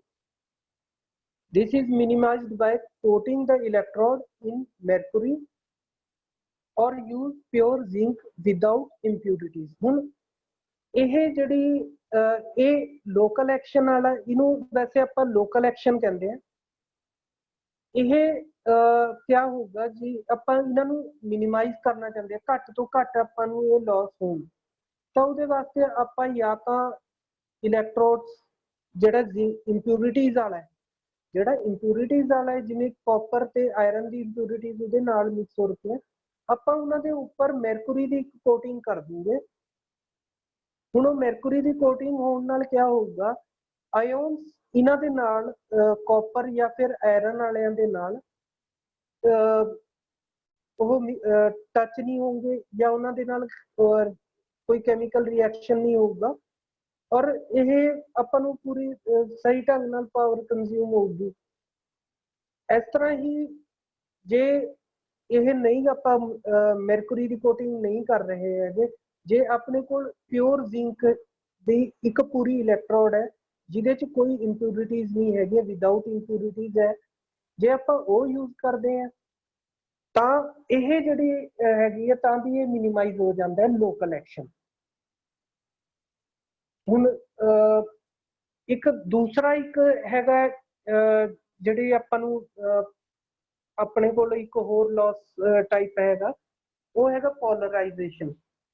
ਹੁਣ ਪੋਲਰਾਈਜ਼ੇਸ਼ਨ ਹੁੰਦਾ ਕੀ ਹੈ, hydrogen ਆਇਓਨਸ R produced in the chemical reaction between electrodes and electrolyte। ਹੁਣ ਜਿਹੜੇ ਇਲੈਕਟ੍ਰੋਡਸ ਤੇ ਇਲੈਕਟ੍ਰੋਲਾਈਟਸ ਦੇ ਜਦ ਕੈਮੀਕਲ ਰਿਐਕਸ਼ਨ ਹੁੰਦਾ ਹੈ ਤਾਂ ਹਾਈਡਰੋਜਨ ਆਇਓਨਸ ਪ੍ਰੋਡਿਊਸ ਹੁੰਦੇ ਆ। ਹੁਣ ਜਿਹੜੇ ਹਾਈਡਰੋਜਨ ਆਇਓਨਸ ਹੈ ਇਹ ਅਟਰੈਕਟ ਹੁੰਦੇ ਆ ਕਾਪਰ ਦੇ ਇਲੈਕਟ੍ਰੋਡਸ ਵੱਲ ਨੂੰ। ਜਦ ਕੈਮੀਕਲ ਰਿਐਕਸ਼ਨ ਹੋਊਗਾ H2SO4 ਦਾ ਜਿਵੇਂ ਤੇਜ਼ਾਬ ਦਾ ਹੁੰਦਾ ਹੈ ਉਹਦੇ 'ਚ H2SO4 ਹੁੰਦਾ। ਹੁਣ ਉਹ ਕੈਮੀਕਲ ਰਿਐਕਸ਼ਨ ਹੋਇਆ ਤੇ ਹਾਈਡਰੋਜਨ ਆਇਓਨਸ ਜਿਹੜੇ ਪ੍ਰੋਡਿਊਸ ਹੋਏ ਆ ਉਹ ਕੈਮੀਕਲ ਰਿਐਕਸ਼ਨ ਕਰਕੇ ਇਹ ਇੱਧਰ ਨੂੰ ਅਟਰੈਕਟ ਹੋਣ ਲੱਗ ਜੂਗੇ ਕਾਪਰ ਦੇ ਇਲੈਕਟ੍ਰੋਡਸ ਵੱਲ ਨੂੰ। ਹੁਣ ਹਾਈਡਰੋਜਨ ਹੈਗਾ ਉਹ ਇੱਕ ਬੈਡ ਕੰਡਕਟਰ ਹੈਗਾ ਇਲੈਕਟ੍ਰਿਸਿਟੀ ਦਾ, ਜਿਸ ਦੀ ਵਜ੍ਹਾ ਕਰਕੇ ਕਿਆ ਹੋਊਗਾ, ਜਿਹੜਾ ਕਾਪਰ ਦਾ ਇਲੈਕਟ੍ਰੋਡ ਹੈ ਉਸ 'ਚ ਰੈਜ਼ਿਸਟੈਂਸ ਇਨਕਰੀਜ਼ ਹੋਣ ਲੱਗ ਜੂ। ਹੁਣ ਜਿਹੜੀ ਇਹ ਇਲੈਕਟ੍ਰਿਸਿਟੀ ਦੇ ਜਿਵੇਂ ਹਾਈਡਰੋਜਨ ਬੈਡ ਕੰਡਕਟਰ ਹੈਗਾ, ਉਹਦੀ ਵਜ੍ਹਾ ਕਰਕੇ ਇਹ ਤਾਂ ਇਲੈਕਟ੍ਰੋਡਸ ਦੇ ਉੱਪਰ ਆਉਣ ਲੱਗ ਗਏ ਤੇ ਨਾਲ ਦੀ ਨਾਲ ਹੀ ਕਿਆ ਹੋਇਆ, ਕਾਪਰ ਦੇ ਇਲੈਕਟ੍ਰੋਡ 'ਚ ਰੈਜ਼ਿਸਟੈਂਸ ਵਧਣ ਲੱਗ ਗਈ। ਹੁਣ ਜਦ ਰੈਜ਼ਿਸਟੈਂਸ ਵੱਧਦੀ ਹੈਗੀ ਹੈ ਤਾਂ ਉਸ ਕਰਕੇ ਇਲੈਕਟ੍ਰੋਨਸ ਦੇ ਫਲੋ ਹੈ ਜਿਹੜਾ ਇਵੈਂਚੁਅਲੀ ਉਹ ਸਟਾਪ ਹੋਣ ਲੱਗ ਜੂਗਾ, ਹੌਲੀ ਹੋਣ ਲੱਗ ਜੂਗਾ। ਤੇ ਉਸੇ ਨੂੰ ਜਿਹੜਾ ਇਹ ਪ੍ਰੋਸੈਸ ਹੈ ਵੀ this can eventually stop the flow of electron, ਔਰ ਉਸੇ ਵਜ੍ਹਾ ਕਰਕੇ ਜਦ ਇਹ ਇਲੈਕਟ੍ਰੋਨਸ ਦੇ ਫਲੋ ਰੁਕਣ ਹੋਣ ਲੱਗ ਜਾਂਦਾ ਹੈ ਜਾਂ ਫਿਰ ਹੌਲੀ ਹੋਣ ਲੱਗ ਜਾਂਦਾ ਹੈ, ਉਸੇ ਪ੍ਰਕਿਰਿਆ ਨੂੰ ਆਪਾਂ ਪੋਲਰਾਈਜੇਸ਼ਨ ਕਹਿ ਦਿੰਦੇ ਹਾਂ। ਹੁਣ ਇਹਨੂੰ ਆਪਾਂ ਰਿਡਿਊਸ ਕਿਵੇਂ ਕਰ ਸਕਦੇ ਹਾਂ? ਇਸ ਨੂੰ ਰਿਡਿਊਸ ਕਰਨ ਵਾਸਤੇ ਆਪਾਂ ਜਾਂ ਤਾਂ ਡੀਪੋਲਰਾਈਜ਼ਰ ਕਰਦੇ ਹਾਂ, ਡੀਪੋਲਰਾਈਜ਼ ਕਰਦੇ ਹਾਂ। ਇਹਦੇ 'ਚ ਆਪਾਂ ਜਦ ਡੀਪੋਲਰਾਈਜ਼ ਕਰੂੰਗੇ ਤਾਂ ਉਹ ਇੱਕ ਆਕਸੀਡੇਸ਼ਨ ਹੁੰਦਾ, ਜਿਸ ਦੀ ਵਜ੍ਹਾ ਕਰਕੇ ਇਹ H ਜਿਹੜਾ ਹਾਈਡਰੋਜਨ ਆਇਓਨਸ ਹੈ ਉਹ ਦੁਬਾਰਾ H2O ਵਿੱਚ ਕਨਵਰਟ ਹੋ ਜਾਂਦਾ ਹੈ। ਤੇ ਦੂਸਰਾ ਜਿਹੜਾ ਹੈਗਾ ਉਹ ਹੈਗਾ ਵੀ ਆਪਾਂ ਮਕੈਨੀਕਲੀ ਉਸ ਰੋਡ ਨੂੰ ਜੇ ਆਪਾਂ ਸਾਫ਼ ਕਰ ਦਈਏ, ਟਾਈਮ ਟੂ ਟਾਈਮ ਆਪਾਂ ਬਰਸ਼ ਨਾਲ ਸਾਫ਼ ਕਰਦੇ ਰਹਿੰਦੇ ਹਾਂ ਤਾਂ ਇਹ ਪੋਲਰਾਈਜੇਸ਼ਨ ਘਟ ਜਾਂਦਾ ਹੈ। ਪੋਲਰਾਈਜੇਸ਼ਨ ਦੇ ਜਿਹੜੇ ਕੈਮੀਕਲ ਰਿਐਕਸ਼ਨ ਦੀ ਵਜ੍ਹਾ ਕਰਕੇ ਜੋ ਹੋ ਰਿਹਾ ਉਹ ਘਟ ਜੂਗਾ ਤੇ ਇਹ ਸਹੀ ਢੰਗ ਨਾਲ ਆਪਣਾ ਇਲੈਕਟ੍ਰੋਨਸ ਤੇ ਫਲੋ ਹੋਣ ਲੱਗ ਜੂਗਾ ਤੇ ਦੁਬਾਰਾ ਤੋਂ ਆਪਾਂ ਨੂੰ ਸਹੀ ਢੰਗ ਨਾਲ ਆਪਾਂ ਨੂੰ ਇਹਦੇ ਚੋਂ EMF ਪ੍ਰੋਡਿਊਸ ਹੋਣ ਲੱਗ ਜੂ। ਨੈਕਸਟ ਇੱਕ ਇਹਦੇ 'ਚ ਹੁਣ ਇੱਕ ਸਲਾਈਡਾਂ ਸ਼ੋ ਕਰ ਰਹੇ ਹਾਂ, ਸੀਰੀਜ਼ ਤੇ ਪੈਰਲਲ ਕਨੈਕਸ਼ਨ ਹੈਗਾ ਕਿਸ ਤਰ੍ਹਾਂ ਦਾ ਹੈਗਾ। ਹੁਣ ਜਿਹੜਾ ਤਾਂ ਉੱਪਰ ਸ਼ੋ ਹੋ ਰਿਹਾ ਪੈਰਲਲ ਅਰੇਂਜਮੈਂਟ ਹੈਗੀ ਹੈ, ਇਸ ਵਿੱਚ ਕਿਆ ਕਰਿਆ, 1.5 ਵੋਲਟ ਦਾ ਸੈੱਲ ਹੈਗਾ, 1.5 ਵੋਲਟ ਦੇ ਸੈੱਲ ਨਾਲ ਆਪਾਂ ਪੋਜ਼ਿਟਿਵ ਵਾਲੇ ਟਰਮੀਨਲ ਹੈਗੇ ਆ ਜਿਹੜੇ ਪੋਜ਼ਿਟਿਵ ਟੂ ਪੋਜ਼ਿਟਿਵ ਕਰਤੇ ਤੇ ਨੈਗੇਟਿਵ ਵਾਲੇ ਜਿੰਨੇ ਵੀ ਟਰਮੀਨਲਸ ਹੈਗੇ ਆ ਉਹ ਨੈਗੇਟਿਵ ਟੂ ਨੈਗੇਟਿਵ ਹੀ ਆਪਾਂ ਜੋੜ ਰਹੇ ਹਾਂ ਤੇ ਆਪਾਂ ਨੂੰ ਜਿਹੜੀ ਆਊਟਪੁੱਟ ਵੋਲਟੇਜ ਮਿਲ ਰਹੀ ਹੈ ਉਹ 1.5 ਵੋਲਟ ਹੀ ਮਿਲੇਗੀ। ਜੇ ਇੱਕ ਸੈੱਲ 1.5 ਵੋਲਟ ਦਾ ਹੈ ਤਾਂ ਆਪਾਂ ਨੂੰ ਜਿਹੜੀ ਆਊਟਪੁੱਟ ਵੋਲਟੇਜ ਮਿਲ ਰਹੀ ਹੈ ਉਹ 1.5 ਵੋਲਟ ਹੀ ਮਿਲੇਗੀ। ਇਸ ਤਰ੍ਹਾਂ ਹੀ ਹੁਣ ਦੂਸਰਾ ਜਿਹੜੇ ਨੀਚੇ ਸ਼ੋ ਹੋ ਰਿਹਾ ਇਹ ਸਾਰੇ 1.5 ਵੋਲਟ ਦੇ ਹੀ ਸੈੱਲ ਹੈ, ਪਰ ਇਹਨਾਂ ਨੂੰ ਆਪਾਂ ਨੇ ਸੀਰੀਜ਼ 'ਚ ਅਰੇਂਜ ਕਰਤਾ ਵੀ ਪਹਿਲੇ ਵਾਲੇ ਦਾ ਪੋਜ਼ਿਟਿਵ ਟਰਮੀਨਲ ਉਹ ਨੈਗੇਟਿਵ ਨਾਲ ਜੋੜਤਾ, ਫਿਰ ਦੂਸਰੇ ਦਾ ਜਿਹੜਾ ਪੋਜ਼ਿਟਿਵ ਟਰਮੀਨਲ ਉਹ ਤੀਸਰੇ ਦੇ ਨੈਗੇਟਿਵ ਟਰਮੀਨਲ ਨਾਲ ਜੋੜਤਾ ਤੇ ਤੀਸਰੇ ਦਾ ਹੀ ਪੋਜ਼ਿਟਿਵ ਟਰਮੀਨਲ ਹੈ ਉਹ ਚੌਥੇ ਦੇ ਨੈਗੇਟਿਵ ਟਰਮੀਨਲ ਨਾਲ ਜੋੜਤਾ। ਹੁਣ ਆਪਾਂ ਨੇ ਜਿਹੜੀ ਆਊਟਪੁੱਟ ਆਪਾਂ ਨੂੰ ਮਿਲ ਰਹੀ ਹੈ ਚੌਥੇ ਦੀ ਪੋਜ਼ਿਟਿਵ ਵਾਲੀ ਆਪਾਂ ਨੇ ਇੱਕ ਟਰਮੀਨਲ ਕੱਟਤਾ ਤੇ ਪਹਿਲੇ ਵਾਲੇ ਦਾ ਨੈਗੇਟਿਵ। ਇਹਨਾਂ ਨੂੰ ਇੱਥੇ ਤੋਂ ਆਪਾਂ ਨੇ ਆਊਟਪੁੱਟ ਵੋਲਟੇਜ ਲੈ ਲਈ।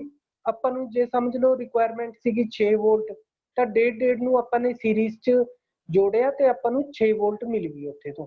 1.5 + 1.5 + 1.5 + 1.5 ਇਹ ਹੋ ਗਿਆ 1.5 + 1.5 3, 3 + 1.5 4.5, 4.5 + 1.5 6 ਵੋਲਟ। ਇਹ ਆਪਾਂ ਨੂੰ ਇੱਥੇ ਵੋਲਟੇਜ ਇਨਕਰੀਜ਼ ਹੋ ਕੇ ਮਿਲੀ ਹੈ ਔਰ AH ਕੈਪੈਸਿਟੀ ਆਪਾਂ ਨੂੰ ਸੇਮ ਹੀ ਮਿਲੂਗੀ। ਇਸ 'ਚ ਜਿਹੜਾ ਉੱਪਰ ਵਾਲਾ ਫਿਗਰ ਹੈ ਇਸ ਵਿੱਚ ਆਪਾਂ ਨੂੰ 1.5 ਵੋਲਟੇਜ ਸੇਮ ਉਨੀ ਮਿਲੂਗੀ, ਪਰ ਇਸੇ ਪੈਰਲਲ ਅਰੇਂਜਮੈਂਟ 'ਚ ਆਪਾਂ ਨੂੰ AH ਕੈਪੈਸਿਟੀ ਵੱਧ ਕੇ ਮਿਲੂਗੀ। ਇਸ 'ਚ ਵੋਲਟੇਜ ਸੀਰੀਜ਼ 'ਚ ਵੋਲਟੇਜ ਆਪਾਂ ਨੂੰ ਵੱਧ ਕੇ ਮਿਲਦੀ ਹੈ ਤੇ ਪੈਰਲਲ 'ਚ AH ਕੈਪੈਸਿਟੀ ਵੱਧ ਕੇ ਮਿਲਦੀ ਹੈ। ਹੁਣ ਨੈਕਸਟ ਹੈਗਾ ਡਰਾਈ ਸੈੱਲ। ਡਰਾਈ ਸੈੱਲ ਜਿਹੜੇ ਕਿ ਸੁੱਕੇ ਸੈੱਲ ਹੁੰਦੇ ਆ ਆਮ ਤੌਰ ਤੇ, ਜਿਵੇਂ ਪੈਨਸਿਲ ਸੈੱਲ ਹੁੰਦੇ ਆ ਜਾਂ ਆਪਾਂ ਇਹਨਾਂ 'ਚ ਜਿਵੇਂ ਘੜੀ ਹੈਗੀ ਆ ਜਾਂ ਫਿਰ ਰਿਮੋਟ ਕੰਟਰੋਲ ਹੈਗਾ, ਇਹਨਾਂ 'ਚ ਆਪਾਂ ਜਿਹੜੇ ਸੈਲਸ ਪਾਉਂਦੇ ਆ, ਉਹ ਡਰਾਈ ਸੈਲਸ ਹੁੰਦੇ ਆ। ਹੁਣ ਡਰਾਈ ਸੈਲ 'ਚ ਕਿਆ ਹੁੰਦਾ ਹੈ ਵੀ ਇੱਕ ਇਲੈਕਟ੍ਰੋਲਾਈਟ ਹੁੰਦਾ ਹੈ, ਵੀ ਉਹ ਇੱਕ ਪੇਸਟ ਹੁੰਦਾ ਹੈ ਰੈਦਰ ਦੈਨ ਲਿਕੁਇਡ, ਵੀ ਉਹ ਤਰਲ ਨਾ ਹੋ ਕੇ ਇੱਕ ਤਰੀਕੇ ਦਾ ਪੇਸਟ ਹੋ ਗਿਆ। ਥੋੜਾ ਜਿਹਾ ਇਹਨਾਂ ਨੂੰ ਇਸ ਤਰ੍ਹਾਂ ਦਾ ਉਹ ਕਰਿਆ ਹੁੰਦਾ ਵੀ ਜ਼ਿਆਦਾ ਲਿਕੁਇਡ ਫਾਰਮ 'ਚ ਨਹੀਂ ਹੁੰਦਾ। ਔਰ unlike a wet cell, the battery can work in any position. ਇਹਨੂੰ ਆਪਾਂ ਕਿਸੇ ਵੀ ਪੋਜੀਸ਼ਨ 'ਚ ਆਪਾਂ ਇਹਦੇ ਨਾਲ ਕੰਮ ਕਰ ਸਕਦੇ ਹਾਂ। ਔਰ ਇਹਨੂੰ ਆਪਾਂ ਪੋਰਟੇਬਲ ਡਿਵਾਈਸਿਸ, ਜਿਵੇਂ ਕਿ ਕਿਸੇ ਨੂੰ ਵੀ ਡਿਵਾਈਸ ਨੂੰ ਆਪਾਂ ਚੱਕ ਕੇ ਇੱਧਰ ਉੱਧਰ, ਜਾਂ ਜਿਵੇਂ ਰਿਮੋਟ ਕੰਟਰੋਲ ਹੈ ਜਾਂ ਘੜੀ ਹੈ, ਉਹਨੂੰ ਆਪਾਂ ਚੱਕ ਕੇ ਜਿੱਥੇ ਮਰਜ਼ੀ ਘੁੰਮ ਸਕਦੇ ਉਸ ਸੈੱਲ ਨੂੰ ਪਾ ਕੇ। ਹੁਣ ਇਸ 'ਚ ਪੋਜ਼ਿਟਿਵ ਇਲੈਕਟ੍ਰੋਡ ਹੈਗਾ, ਜਿਵੇਂ ਦਿਖ ਰਿਹਾ ਐਨੋਡ ਹੈਗਾ ਜਿਹੜਾ, ਉਹ ਜ਼ਿੰਕ ਦਾ ਬਣਿਆ ਹੋਇਆ, ਤੇ ਨੈਗੇਟਿਵ ਇਲੈਕਟ੍ਰੋਡ ਹੈਗਾ ਜਿਹੜਾ ਕਾਲਾ ਜਿਹਾ ਪਾਰਟ ਦਿਖ ਰਿਹਾ, ਇਹ ਕੈਥੋਡ ਹੈਗਾ, ਇਹ ਗ੍ਰੈਫਾਈਟ ਦਾ ਹੁੰਦਾ ਹੈ, ਜ਼ਿਆਦਾਤਰ ਕਾਰਬਨ ਦਾ। ਫਿਰ ਇਲੈਕਟ੍ਰੋਲਾਈਟ ਹੈਗੇ, ਜਿਹੜੇ ਇਲੈਕਟ੍ਰੋਲਾਈਟ ਪੇਸਟ ਹੈਗਾ, ਇਹ ਮੈਗਨੀਸ਼ੀਅਮ, ਅਮੋਨੀਅਮ ਕਲੋਰਾਈਡ ਤੇ ਮੈਗਨੀਜ਼ ਆਕਸਾਈਡ ਦਾ ਹੈਗਾ, MnO2 ਤੇ NH4Cl। NH4Cl ਹੋ ਗਿਆ ਅਮੋਨੀਅਮ ਕਲੋਰਾਈਡ, ਔਰ MnO2 ਹੋ ਗਿਆ ਮੈਗਨੀਜ਼ ਆਕਸਾਈਡ। ਇਹ ਹੈਗਾ ਆਪਣਾ ਇਲੈਕਟ੍ਰੋਨ। ਆਪਣੇ ਜਿਹੜੇ ਦੋ ਇਲੈਕਟ੍ਰੋਲਾਈਟ, ਜਿਹੜੇ ਆਪਣੇ ਇਲੈਕਟ੍ਰੋਡ ਹੈਗੇ ਆ, ਪੋਜ਼ਿਟਿਵ ਵਾਲਾ ਇਲੈਕਟ੍ਰੋਡ ਹੈਗਾ ਇਹ ਜ਼ਿੰਕ ਦਾ ਹੈਗਾ, ਔਰ ਨੈਗੇਟਿਵ ਇਲੈਕਟ੍ਰੋਡ ਜੋ ਕਿ ਕੈਥੋਡ ਸ਼ੋ ਕਰ ਰਹੇ ਉਹ ਗ੍ਰੈਫਾਈਟ ਦਾ ਹੈਗਾ। ਹੁਣ ਪ੍ਰਾਇਮਰੀ ਬੈਟਰੀਜ਼ ਹੁੰਦੀਆਂ, ਇੱਕ ਆਪਣੇ ਇਹਦੇ 'ਚ ਟਰਮ ਆਉਂਦਾ ਪ੍ਰਾਇਮਰੀ ਬੈਟਰੀਜ਼। ਹੁਣ ਪ੍ਰਾਇਮਰੀ ਬੈਟਰੀਜ਼ ਕਿਹੜੀਆਂ ਹੁੰਦੀਆਂ? Disposable batteries used ones and thrown ਅਵੇ, ਜਿਹੜੀ ਕਿ ਇੱਕ ਵਾਰ ਆਪਾਂ ਨੇ ਯੂਜ਼ ਕਰ ਲਈ ਔਰ ਯੂਜ਼ ਐਂਡ ਥਰੋ ਕਰਤਾ ਉਹਨਾਂ ਨੇ। ਇਹ ਕਿੰਨਾ 'ਚ ਯੂਜ਼ ਹੋ ਸਕਦੀ ਹੈ ਜਿਹੜੀ ਇਹ ਪ੍ਰਾਇਮਰੀ ਬੈਟਰੀਜ਼ ਹੈ ਜਾਂ ਡਿਸਪੋਜ਼ੇਬਲ ਬੈਟਰੀਜ਼ ਹੈ?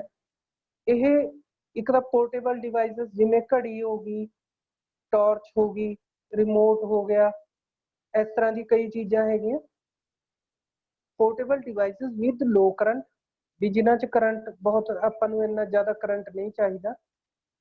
ਡਿਵਾਈਸਿਸ ਅਵੇ ਫਰੋਮ ਅ ਪਾਵਰ ਸੋਰਸ, ਵੀ ਕਿਸੇ ਪਾਵਰ ਸੋਰਸ ਤੋਂ ਆਪਾਂ ਦੂਰ ਲੈ ਕੇ ਜਾ ਰਹੇ ਹਾਂ, ਜ਼ਿਆਦਾ ਆਪਾਂ ਉੱਥੇ ਜੇ ਜਿਵੇਂ ਕਿਸੇ ਰਿਮੋਟ ਏਰੀਏ 'ਚ ਜਾ ਰਹੇ ਹਾਂ ਜਿੱਥੇ ਬਿਜਲੀ ਦੇ ਆਪਾਂ ਨੂੰ ਨਹੀਂ ਮਿਲ ਰਹੀ ਹੈਗੀ, ਜਾਂ ਹਨੇਰੇ 'ਚ ਕਿਤੇ ਆਪਾਂ ਨੇ ਟਾਰਚ ਦੇ ਯੂਜ਼ ਕਰਨਾ, ਉੱਥੇ ਇਹ ਯੂਜ਼ ਹੁੰਦਾ। ਔਰ ਡਿਵਾਈਸਿਸ ਓਨਲੀ ਯੂਜ਼ਡ ਸਮਟਾਈਮਸ, ਜਾਂ ਕਦੇ ਕਦਾਰ ਹੀ ਯੂਜ਼ ਕਰਨ ਵਾਲੇ, ਜਿਵੇਂ ਕੰਟੀਨਿਊਸ ਨਹੀਂ ਉਹ ਚੱਲ ਰਿਹਾ ਜਾਂ ਯੂਜ਼ ਨਹੀਂ ਉਹਨੂੰ ਕਰ ਰਹੇ, ਉਹ ਜਿਹੇ ਡਿਵਾਈਸਿਸ 'ਚ ਆਪਾਂ ਇਹਨਾਂ ਨੂੰ ਯੂਜ਼ ਕਰਦੇ ਹਾਂ। ਇਹ ਪ੍ਰਾਇਮਰੀ ਬੈਟਰੀਜ਼ ਹੈ। Primary cells cannot be recharged as the chemical reactions are not easily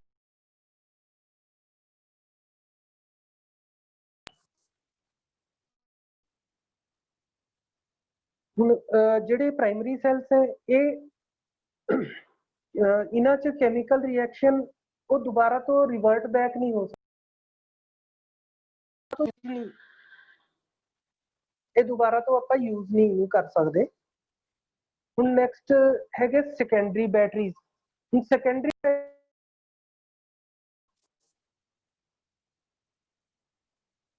ਰਿਚਾਰਜੇਬਲ batteries, ਜਿਹੜੀ ਕਿ ਆਪਾਂ ਰਿਚਾਰਜ ਕਰ ਸਕਦੇ ਹਾਂ, ਬਾਰ-ਬਾਰ ਆਪਾਂ ਰਿਚਾਰਜ ਕਰੂੰਗੇ, ਰਿਚਾਰਜ ਕਰਨ ਤੋਂ ਬਾਅਦ ਫਿਰ ਉਹ ਵੋਲਟੇਜ ਜਿਹੜੀ ਘਟ ਹੋਈ ਹੈ ਉਹ ਦੁਬਾਰਾ ਤੋਂ ਵੋਲਟੇਜ ਆਪਾਂ ਨੂੰ ਉਨੀ ਉਹ ਫੇਰ ਮਿਲਣ ਲੱਗ ਜੂਗੀ। ਇਹ ਹੋ ਗਈਆਂ secondary batteries. Must be charged before use, ਵੀ ਇਹਨਾਂ ਨੂੰ ਯੂਜ਼ ਕਰਨ ਤੋਂ ਪਹਿਲਾਂ ਆਪਾਂ ਨੂੰ ਚਾਰਜ ਕਰਨਾ ਪੈਣਾ। Recharged by applying electrical current which reverses the chemical reaction that occurs during its use। ਜਦ ਆਪਾਂ ਇਹਨਾਂ ਨੂੰ ਯੂਜ਼ ਕਰ ਰਹੇ ਹਾਂ ਤਾਂ ਉਹੀ ਕੈਮੀਕਲ ਰਿਐਕਸ਼ਨ ਜਿਹੜਾ ਹੋਇਆ ਸੀਗਾ ਉਹਨੂੰ ਰਿਵਰਸ ਕਰਨ ਵਾਸਤੇ ਆਪਾਂ ਜੋ ਇਲੈਕਟ੍ਰੀਕਲ ਕਰੰਟ ਆਪਾਂ ਅਪਲਾਈ ਕਰ ਰਹੇ ਹਾਂ ਉਹਦੇ ਨਾਲ ਇਹ ਦੁਬਾਰਾ ਤੋਂ ਰਿਚਾਰਜ ਹੋਣਗੇ। The oldest form of rechargeable battery is the lead acid battery। ਹੁਣ ਜਿਹੜੀ ਪੁਰਾਣੇ ਤਰ੍ਹਾਂ ਦੀ ਹੈਗੀ ਹੈ ਰਿਚਾਰਜੇਬਲ ਬੈਟਰੀ, ਉਹਨਾਂ 'ਚ ਇੱਕ ਐਗਜ਼ਾਮਪਲ ਲੈਡ ਐਸਿਡ ਬੈਟਰੀ ਦਾ ਹੈ। it is a wet cell, so must be kept upright and ventilated. ਇਹਨੂੰ ਇੱਕ ਤਾਂ ventilated open air 'ਚ ਥੋੜਾ ਜਿਹਾ ਰੱਖਣਾ ਪੈਣਾ ਔਰ upright ਇਹਨੂੰ ਸਿੱਧੇ ਪੋਜੀਸ਼ਨ 'ਚ ਹੀ ਰੱਖਣਾ ਪੈਣਾ। ਇੱਕ ਤਾਂ ਹੈਵੀ ਹੁੰਦੀ ਹੈ ਤੇ ਬਿਗ ਹੁੰਦੀ ਹੈ, ਲੋ ਕਾਸਟ ਦੀ ਹੁੰਦੀ ਹੈ, high current, use as car batteries. ਇੱਥੇ ਜਿਵੇਂ ਕਿ ਆ ਸ਼ੋ ਕਰ ਰਹੇ हैं भी ਇਹਨਾਂ ਨੂੰ ਕਾਰ ਦੀ ਬੈਟਰੀਜ਼ ਤੇ ਯੂਜ਼ ਕਰ ਸਕਦੇ। ਹੁਣ ਇੱਕ ਹੋਰ ਹੈਗੀ ਲੈਡ ਐਸਿਡ ਬੈਟਰੀ, ਜਿਹੜੀ ਕਿ ਇੱਥੇ ਹੁਣ ਸ਼ੋ ਕਰ ਰਿਹਾ ਸੀਗਾ ਪਰ ਇਹ ਅੱਗੇ ਨਹੀਂ ਚੱਲ ਰਿਹਾ। Made up of series of identical cells each containing sets of positive and negative plates. ਹੁਣ ਇਹਦੇ ਚ ਆਇਡੈਂਟੀਕਲ ਸੈਲਸ ਹੁੰਦੇ ਆ ਜਿਹੜੇ ਕਿ ਸੀਰੀਜ਼ 'ਚ ਲਗਾਏ ਹੋਏ ਹੁੰਦੇ ਆ। ਇਹਨਾਂ 'ਚ ਪੋਜ਼ਿਟਿਵ ਤੇ ਨੈਗੇਟਿਵ ਪਲੇਟਸ ਹੁੰਦੀਆਂ। ਉਹਨਾਂ ਦੇ ਟਰਮੀਨਲ ਪਹਿਲੇ ਦਾ ਜਿਵੇਂ ਮੈਂ ਦੱਸਿਆ ਸੀਗਾ ਵੀ ਫਸਟ ਨੂੰ ਸੈਕਿੰਡ ਵਾਲੇ ਦੇ ਨਾਲ, ਨੈਗੇਟਿਵ ਨੂੰ ਪੋਜ਼ਿਟਿਵ ਦੇ ਨਾਲ, ਸੈਕਿੰਡ ਦੇ ਥਰਡ ਨਾਲ ਕਨੈਕਟ। ਇਸ ਤਰ੍ਹਾਂ ਟਰਮੀਨਲਸ ਨੂੰ ਆਪਾਂ ਜੋੜ ਕੇ ਇਹ ਸੀਰੀਜ਼ 'ਚ ਬਣਾ ਦਿੰਦੇ ਆ। ਜਿੰਨੀ ਆਪਾਂ ਨੂੰ ਰਿਕੁਆਇਰਡ ਵੋਲਟੇਜ ਹੈ ਉਨੇ ਸੈੱਲ ਆਪਾਂ ਕਰਦੇ ਇਸ 'ਚ use. The voltage of lead acid cell is normally 2 volt. ਹੁਣ ਇਹ 2 वोल्ट ਦੇ ਹੁੰਦੇ ਆ। ਜੇ 2 वोल्ट ਨੇ ਵੈਸੇ ਤਾਂ ਕਾਰ ਦੀ ਬੈਟਰੀ 12 वोल्ट ਦੀ ਹੁੰਦੀ ਹੈ, ਤਾਂ ਆਪਾਂ ਇਸ 'ਚ 6 ਸੈੱਲ ਹੈਗੇ ਆ ਸੇਮ ਉਹੀ ਆਇਡੈਂਟੀਕਲ ਸੈਲਸ ਹੈਗੇ ਆ। ਉਹਨਾਂ ਨੂੰ ਆਪਾਂ ਸੀਰੀਜ਼ 'ਚ ਲਗਾ ਦੂੰਗੇ ਤੇ ਆਪਾਂ ਨੂੰ 12 वोल्ट ਦੀ ਬੈਟਰੀ ਇੱਕ ਮਿਲ ਜੂਗੀ ਇਸ 'ਚ। ਹੁਣ ਨੈਕਸਟ ਹੈਗਾ ਇਹੀ ਲੈਡ ਐਸਿਡ ਬੈਟਰੀਜ਼ ਬਾਰੇ। should never run flat। ਇਹ ਹਮੇਸ਼ਾ ਕਦੇ ਵੀ ਇਹਨਾਂ ਨੂੰ ਜਦ ਬਹੁਤ ਜ਼ਿਆਦਾ ਘੱਟ ਵੋਲਟੇਜ ਹੈ ਉਸ ਤੇ ਨਹੀਂ ਚਲਾਉਣਾ ਚਾਹੀਦਾ। Charge when 25% of charge left, ਵੀ ਜਦ 25% ਹੀ ਰਹਿ ਜਾਂਦਾ ਉਸ 'ਚ ਚਾਰਜ, ਉਸ ਟਾਈਮ ਆਪਾਂ ਨੂੰ ਦੁਬਾਰਾ ਤੋਂ ਇਹਦੀ ਚਾਰਜਿੰਗ ਕਰਨੀ ਪਊਗੀ। should regularly be charged even if not in use। ਜਦ ਆਪਾਂ ਇਹਨੂੰ ਯੂਜ਼ ਵੀ ਨਹੀਂ ਕਰ ਰਹੇ ਉਸ ਟਾਈਮ ਵੀ ਰੈਗੂਲਰਲੀ ਆਪਾਂ ਨੂੰ ਇਹ ਚਾਰਜ ਕਰਨੀ ਪੈਣੀ ਹੈ। ਤਾਂ internal resistance will cause it to discharge. ਹੁਣ ਜੇ ਇਹ ਨਹੀਂ ਯੂਜ਼ ਹੋ ਰਹੀ ਹੈਗੀ ਤਾਂ ਇਹਦਾ ਜਿਹੜਾ ਬੈਟਰੀ ਦਾ ਇੰਟਰਨਲ ਰੈਜ਼ਿਸਟੈਂਸ ਹੈ ਉਸ ਕਰਕੇ ਇਹ ਡਿਸਚਾਰਜ ਹੋਣ ਲੱਗ ਜਾਂਦੀ ਹੈ। ਇਸ ਕਰਕੇ ਆਪਾਂ ਨੂੰ ਇਹਨਾਂ ਨੂੰ ਟਾਈਮਲੀ ਰੀਚਾਰਜ ਕਰ ਲੈਣਾ ਚਾਹੀਦਾ ਹੈ। ਇਹਦੀ ਵੋਲਟੇਜ ਵਗੈਰਾ ਮਲਟੀਮੀਟਰ ਨਾਲ ਚੈੱਕ ਕਰਦੇ ਰਹਿਣਾ ਚਾਹੀਦਾ ਵੀ ਇਹ ਵੋਲਟੇਜ ਡਾਊਨ ਤਾਂ ਨਹੀਂ ਹੋਗੀ। ਜੇ ਜ਼ਿਆਦਾ ਡਾਊਨ ਤੁਹਾਨੂੰ ਲੱਗ ਰਿਹਾ ਵੀ ਹੋ ਰਹੀ ਹੈ ਤਾਂ ਆਪਾਂ ਇਹਨੂੰ ਦੁਬਾਰਾ ਤੋਂ ਚਾਰਜਿੰਗ ਕਰ ਦਿੰਦੇ। ਇਹ battery can go completely flat without ever having been put into service. ਵੀ ਜਦ ਆਪਾਂ ਇਹਨੂੰ ਯੂਜ਼ 'ਚ ਨਹੀਂ ਵੀ ਲਿਆਂਦਾ ਤਾਂ ਵੀ ਇਹ ਇੱਕਦਮ ਕੰਪਲੀਟਲੀ ਫਲੈਟ ਹੋ ਜੂਗੀ। ਫਲੈਟ ਹੋਣ ਦਾ ਮਤਲਬ ਵੀ ਇਹਦੀ ਵੋਲਟੇਜ ਬਿਲਕੁਲ ਡਾਊਨ ਹੋ ਜੂਗੀ ਜਦ ਇਹਨੂੰ ਆਪਾਂ ਯੂਜ਼ ਨਹੀਂ ਵੀ ਕਰ ਰਹੇ ਹੈਗੇ ਜਾਂ ਫਿਰ ਇਸ 'ਚੋਂ ਕੋਈ ਵੋਲਟੇਜ ਵਗੈਰਾ ਨਹੀਂ ਉਹ ਆਪਾਂ ਲੈ ਰਹੇ ਤਾਂ ਵੀ ਇਹ ਵੋਲਟੇਜ ਹੌਲੀ ਹੌਲੀ ਇੰਟਰਨਲ ਰੈਜ਼ਿਸਟੈਂਸ ਦੀ ਵਜ੍ਹਾ ਕਰਕੇ ਇਹ ਡਾਊਨ ਹੋ ਜੂਗੀ। ਇਹ battery should never B store directly on the ground ਔਰ ਔਨ ਕੰਕਰੀਟ। ਕਦੇ ਵੀ ਇਹਨਾਂ ਨੂੰ ਡਾਇਰੈਕਟਲੀ ਗਰਾਊਂਡ ਜਾਂ ਕੰਕਰੀਟ ਦੇ ਉੱਪਰ ਨਹੀਂ ਉਹ ਰੱਖਣਾ ਚਾਹੀਦਾ ਕਿ ਕਿਸੇ ਵੁੱਡ ਦੇ ਜਿਹੜੇ ਬਣਾ ਰੱਖੇ ਆ ਫਾਊਂਡੇਸ਼ਨ ਟਾਈਪ ਉਸ ਤਰ੍ਹਾਂ ਦੇ ਇੱਕ ਬਣਾ ਕੇ ਉਸ ਦੇ ਉੱਪਰ ਆਪਾਂ ਰੱਖਦੇ ਹਾਂ ਕਿਉਂਕਿ ਇਹ ਕੰਡਕਟ ਨਹੀਂ ਕਰਦੇ and allow dam path but does allow good air circulation. ਤੇ ਨਾਲ ਦੀ ਨਾਲ ਇਹ 에ਅਰ ਸਰਕੂਲੇਸ਼ਨ ਵੀ ਪ੍ਰੋਵਾਈਡ ਕਰ ਦਿੰਦੇ। ਇਹ ਜਿਹੜਾ ਸਾਹਮਣੇ ਇਸ ਪਿਕਚਰ 'ਚ ਤੁਹਾਨੂੰ ਇੱਕ ਵੁਡਨ ਪੈਲੇਟ ਦਿਖ ਰਿਹਾ ਹੈ। How do we know if a lead acid battery is charged or uncharged? ਜੇ ਸਮਝ ਲਓ ਆਪਣੇ ਕੋਲ ਕੋਈ ਮਲਟੀਮੀਟਰ ਨਹੀਂ ਹੈਗਾ ਜਾਂ ਆਪਾਂ ਨਹੀਂ ਆਪਾਂ ਉਸਦੀ ਚੈੱਕ ਕਰ ਸਕਦੇ ਵੀ ਇਹ ਆਪਾਂ ਕਿਵੇਂ ਪਤਾ ਕਰ ਸਕਦੇ ਹਾਂ ਵੀ ਇਹ ਲੈਡ ਐਸਿਡ ਬੈਟਰੀ ਵੀ ਚਾਰਜਡ ਹੈਗੀ ਹੈ ਜਾਂ ਨਹੀਂ ਹੈਗੀ। ਹੁਣ ਇਹਦੇ ਦੇਖਣ ਦਾ ਇੱਕ ਨੰਗੀਆਂ ਅੱਖਾਂ ਨਾਲ ਵੀ ਆਪਾਂ ਜੇ ਦੇਖਣਾ ਚਾਹੁੰਦੇ ਹਾਂ ਉਹ ਆਪਾਂ ਨੂੰ ਪਤਾ ਚੱਲ ਜੂਗਾ। ਉਹ ਕਿਵੇਂ ਪਤਾ ਚੱਲੂਗਾ? ਹੁਣ ਜਿਹੜੀ ਫੁੱਲੀ ਚਾਰਜ ਹੋਊਗੀ battery, the color of the positive and negative plates become dark brown and grey respectively. ਜਿਵੇਂ ਆ ਕਲਰ ਦਿਖ ਰਿਹਾ, ਹੁਣ ਪੋਜ਼ਿਟਿਵ ਵਾਲੇ ਚ ਡਾਰਕ ਬਰਾਊਨ ਦਿਖ ਰਿਹਾ ਤੇ ਨੈਗੇਟਿਵ ਵਾਲੇ ਚ ਗ੍ਰੇ ਦਿਖ ਰਿਹਾ। ਇਹ ਫੁੱਲ ਇਹਦਾ ਮਤਲਬ ਵੀ ਇਹ ਚਾਰਜ ਹੈਗੀ ਹੈ ਬੈਟਰੀ। ਹੁਣ ਦੂਸਰਾ, ਇਲੈਕਟ੍ਰੋਲਾਈਟ ਦੀ ਜਿਹੜੀ ਸਪੈਸੀਫਿਕ ਗ੍ਰੈਵਿਟੀ ਹੈ ਜਾਂ ਫਿਰ ਰਿਲੇਟਿਵ ਡੈਂਸਿਟੀ ਹੈਗੀ ਹੈ 1.25 ਜਾਂ 1.30 ਤੱਕ ਰਹੂਗੀ। ਇਲੈਕਟ੍ਰੋਲਾਈਟ ਜਿਹੜੇ ਆਪਣਾ H2SO4 ਜਾਂ ਤੇਜ਼ਾਬ ਜੋ ਵੀ ਆਪਾਂ ਨੇ ਜਿਸ ਚੀਜ਼ ਦੀ ਹੈਗੀ ਹੈ H2SO4 ਦੀ, ਜਿਵੇਂ ਇਹਦੇ ਚ ਤੇਜ਼ਾਬ ਪਾਇਆ ਹੋਇਆ, ਉਹ ਉਹਦੀ ਰਿਲੇਟਿਵ ਡੈਂਸਿਟੀ 1.25 ਤੋਂ ਲੈ ਕੇ 1.30 ਤੱਕ ਹੁੰਦੀ ਹੈ। ਤੇ ਪਲੇਟਸ ਜਿਹੜੀਆਂ ਹੈਗੀਆਂ ਉਹਨਾਂ ਦੇ ਉੱਪਰ ਬਬਲਸ ਪ੍ਰੋਡਿਊਸ ਹੋ ਜਾਂਦੇ, ਉਸ ਨਾਲ ਵੀ ਆਪਾਂ ਨੂੰ ਪਤਾ ਚੱਲ ਜੂਗਾ ਵੀ ਇਹ ਚਾਰਜ ਹੈਗੀ ਹੈ। ਤੇ ਜੇ ਆਪਣੇ ਕੋਲ ਕੋਈ ਮਲਟੀਮੀਟਰ ਵਗੈਰਾ ਹੈਗਾ ਤਾਂ ਆਪਾਂ ਉਹਦੇ ਹਰੇਕ ਸੈੱਲ ਦੀ ਵੋਲਟੇਜ ਵੀ ਦੇਖ ਸਕਦੇ ਹਾਂ। EMF for cell is 2.0 volt. ਹੁਣ ਜਿਹੜੇ ਅਨਚਾਰਜਡ ਹੈਗੇ, ਅਨਚਾਰਜਡ ਬੈਟਰੀ ਹੈਗੀ ਉਹਦਾ ਕਲਰ ਜਿਹੜਾ ਹੋਊਗਾ ਪੋਜ਼ਿਟਿਵ ਤੇ ਨੈਗੇਟਿਵ ਟਰਮੀਨਲ ਦਾ ਜਾਂ ਪਲੇਟ ਦਾ, ਉਹ ਵਾਈਟਿਸ਼ ਹੋ ਜਾਊਗਾ due to formation of lead sulphate. ਹੁਣ ਪਲੇਟਸ ਦੇ ਉੱਪਰ ਲੈਡ ਸਲਫੇਟ ਦੀ ਫਾਰਮੇਸ਼ਨ ਕਰਕੇ ਵਾਈਟਿਸ਼ ਕਲਰ ਹੋ ਜਾਣਾ, ਉਹਦਾ ਕਲਰ ਥੋੜਾ ਜਿਹਾ ਚਿੱਟਾ ਚਿੱਟਾ ਜਿਹਾ ਦਿਖਣ ਲੱਗ ਜਾਊਗਾ। Electrolyte becomes dilute and its relative density lies below 1.18। ਹੁਣ ਜਿਹੜੀ ਉਹਦੀ ਸਪੈਸੀਫਿਕ ਗ੍ਰੈਵਿਟੀ ਹੈਗੀ ਹੈ ਉਹ ਬਿਲੋ 1.18 ਹੋ ਜੂਗੀ। ਇਲੈਕਟ੍ਰੋਲਾਈਟ ਦੀ ਜਿਹੜੀ ਸਪੈਸੀਫਿਕ ਗ੍ਰੈਵਿਟੀ ਹੈ ਜਾਂ ਰਿਲੇਟਿਵ ਡੈਂਸਿਟੀ ਹੈ। The EMF of cell becomes 1.8 volt. ਹੁਣ 2 ਵੋਲਟ ਤੋਂ ਉਹ ਘਟ ਕੇ 1.8 ਹੋ ਜਾਊਗਾ ਜਾਂ 1.75 ਇਸ ਤਰ੍ਹਾਂ ਡਾਊਨ ਹੁੰਦਾ ਜਾਊ। ਇਹ ਵੋਲਟੇਜ ਵੈਸੇ ਤਾਂ ਨਾਰਮਲੀ ਆਪਾਂ 1.8 ਤੱਕ ਦੇਖ ਸਕਦੇ ਹਾਂ, ਉਸ ਤੋਂ ਜ਼ਿਆਦਾ ਨੀਚੇ ਨਹੀਂ ਜਾਣ ਦੇਣਾ ਹੈਗਾ ਆਪਾਂ ਨੇ। 1.8 ਵੋਲਟ ਤੋਂ ਆਪਾਂ ਚਾਰਜਿੰਗ ਸ਼ੁਰੂ ਕਰ ਦਿੰਦੇ। ਹੁਣ ਮੇਨਟੇਨੈਂਸ ਹੈਗਾ ਵੀ ਮੇਨਟੇਨੈਂਸ ਆਪਾਂ ਕਿਸ ਤਰ੍ਹਾਂ ਦੀ ਇਹ 'ਚ ਲੈਡ ਐਸਿਡ ਬੈਟਰੀ 'ਚ ਕਰ ਸਕਦੇ ਹਾਂ। The plates of flooded batteries must always be fully submerged in electrolyte। ਹੁਣ ਜਿਹੜੇ ਪਲੇਟਸ ਹੈਗੀਆਂ ਸੈੱਲ, ਅਲੱਗ-ਅਲੱਗ ਸੈੱਲਸ ਹੈਗੇ ਆ, ਉਹਨਾਂ ਦੇ ਜਿਹੜੇ ਪਲੇਟਸ ਹੈਗੇ ਆ ਉਹਨਾਂ ਨੂੰ ਆਪਾਂ ਨੇ ਫੁੱਲੀ ਸਬਮਰਜ ਕਰਕੇ ਰੱਖਣਾ ਹੈ ਇਲੈਕਟ੍ਰੋਲਾਈਟ ਜਿਹੜਾ ਸੋਲਿਊਸ਼ਨ ਹੈਗਾ H2SO4 ਹੋ ਗਿਆ, ਉਹਦੇ ਵਿੱਚ ਆਪਾਂ ਨੇ ਪੂਰਾ ਡਬੋ ਕੇ ਰੱਖਣਾ ਹੈ। Fill battery with distilled or deionized water to cover the plates if low। ਆਪਾਂ ਨੇ ਉਸ 'ਚ ਜੇ ਲੋ ਹੁੰਦਾ ਹੈ ਤਾਂ ਆਪਾਂ distilled water ਜਾਂ deionized water ਪਾਉਂਗੇ ਔਰ ਉਹਨਾਂ ਨੂੰ ਦੁਬਾਰਾ ਤੋਂ ਕਵਰਿੰਗ ਉਹਨੂੰ ਕਵਰ ਕਰ ਦੂੰਗੇ। ਔਰ ਉਸ 'ਚ ਆਪਾਂ ਨੇ ਇਲੈਕਟ੍ਰੋਲਾਈਟ ਨਹੀਂ ਪਾਣਾ ਹੈਗਾ। ਫਿਰ ਦੁਬਾਰਾ ਤੋਂ ਇਲੈਕਟ੍ਰੋਲਾਈਟ ਨਹੀਂ ਪਾਣਾ, ਸਿਰਫ ਆਪਾਂ ਨੇ deionized ਜਾਂ distilled water ही पाना है।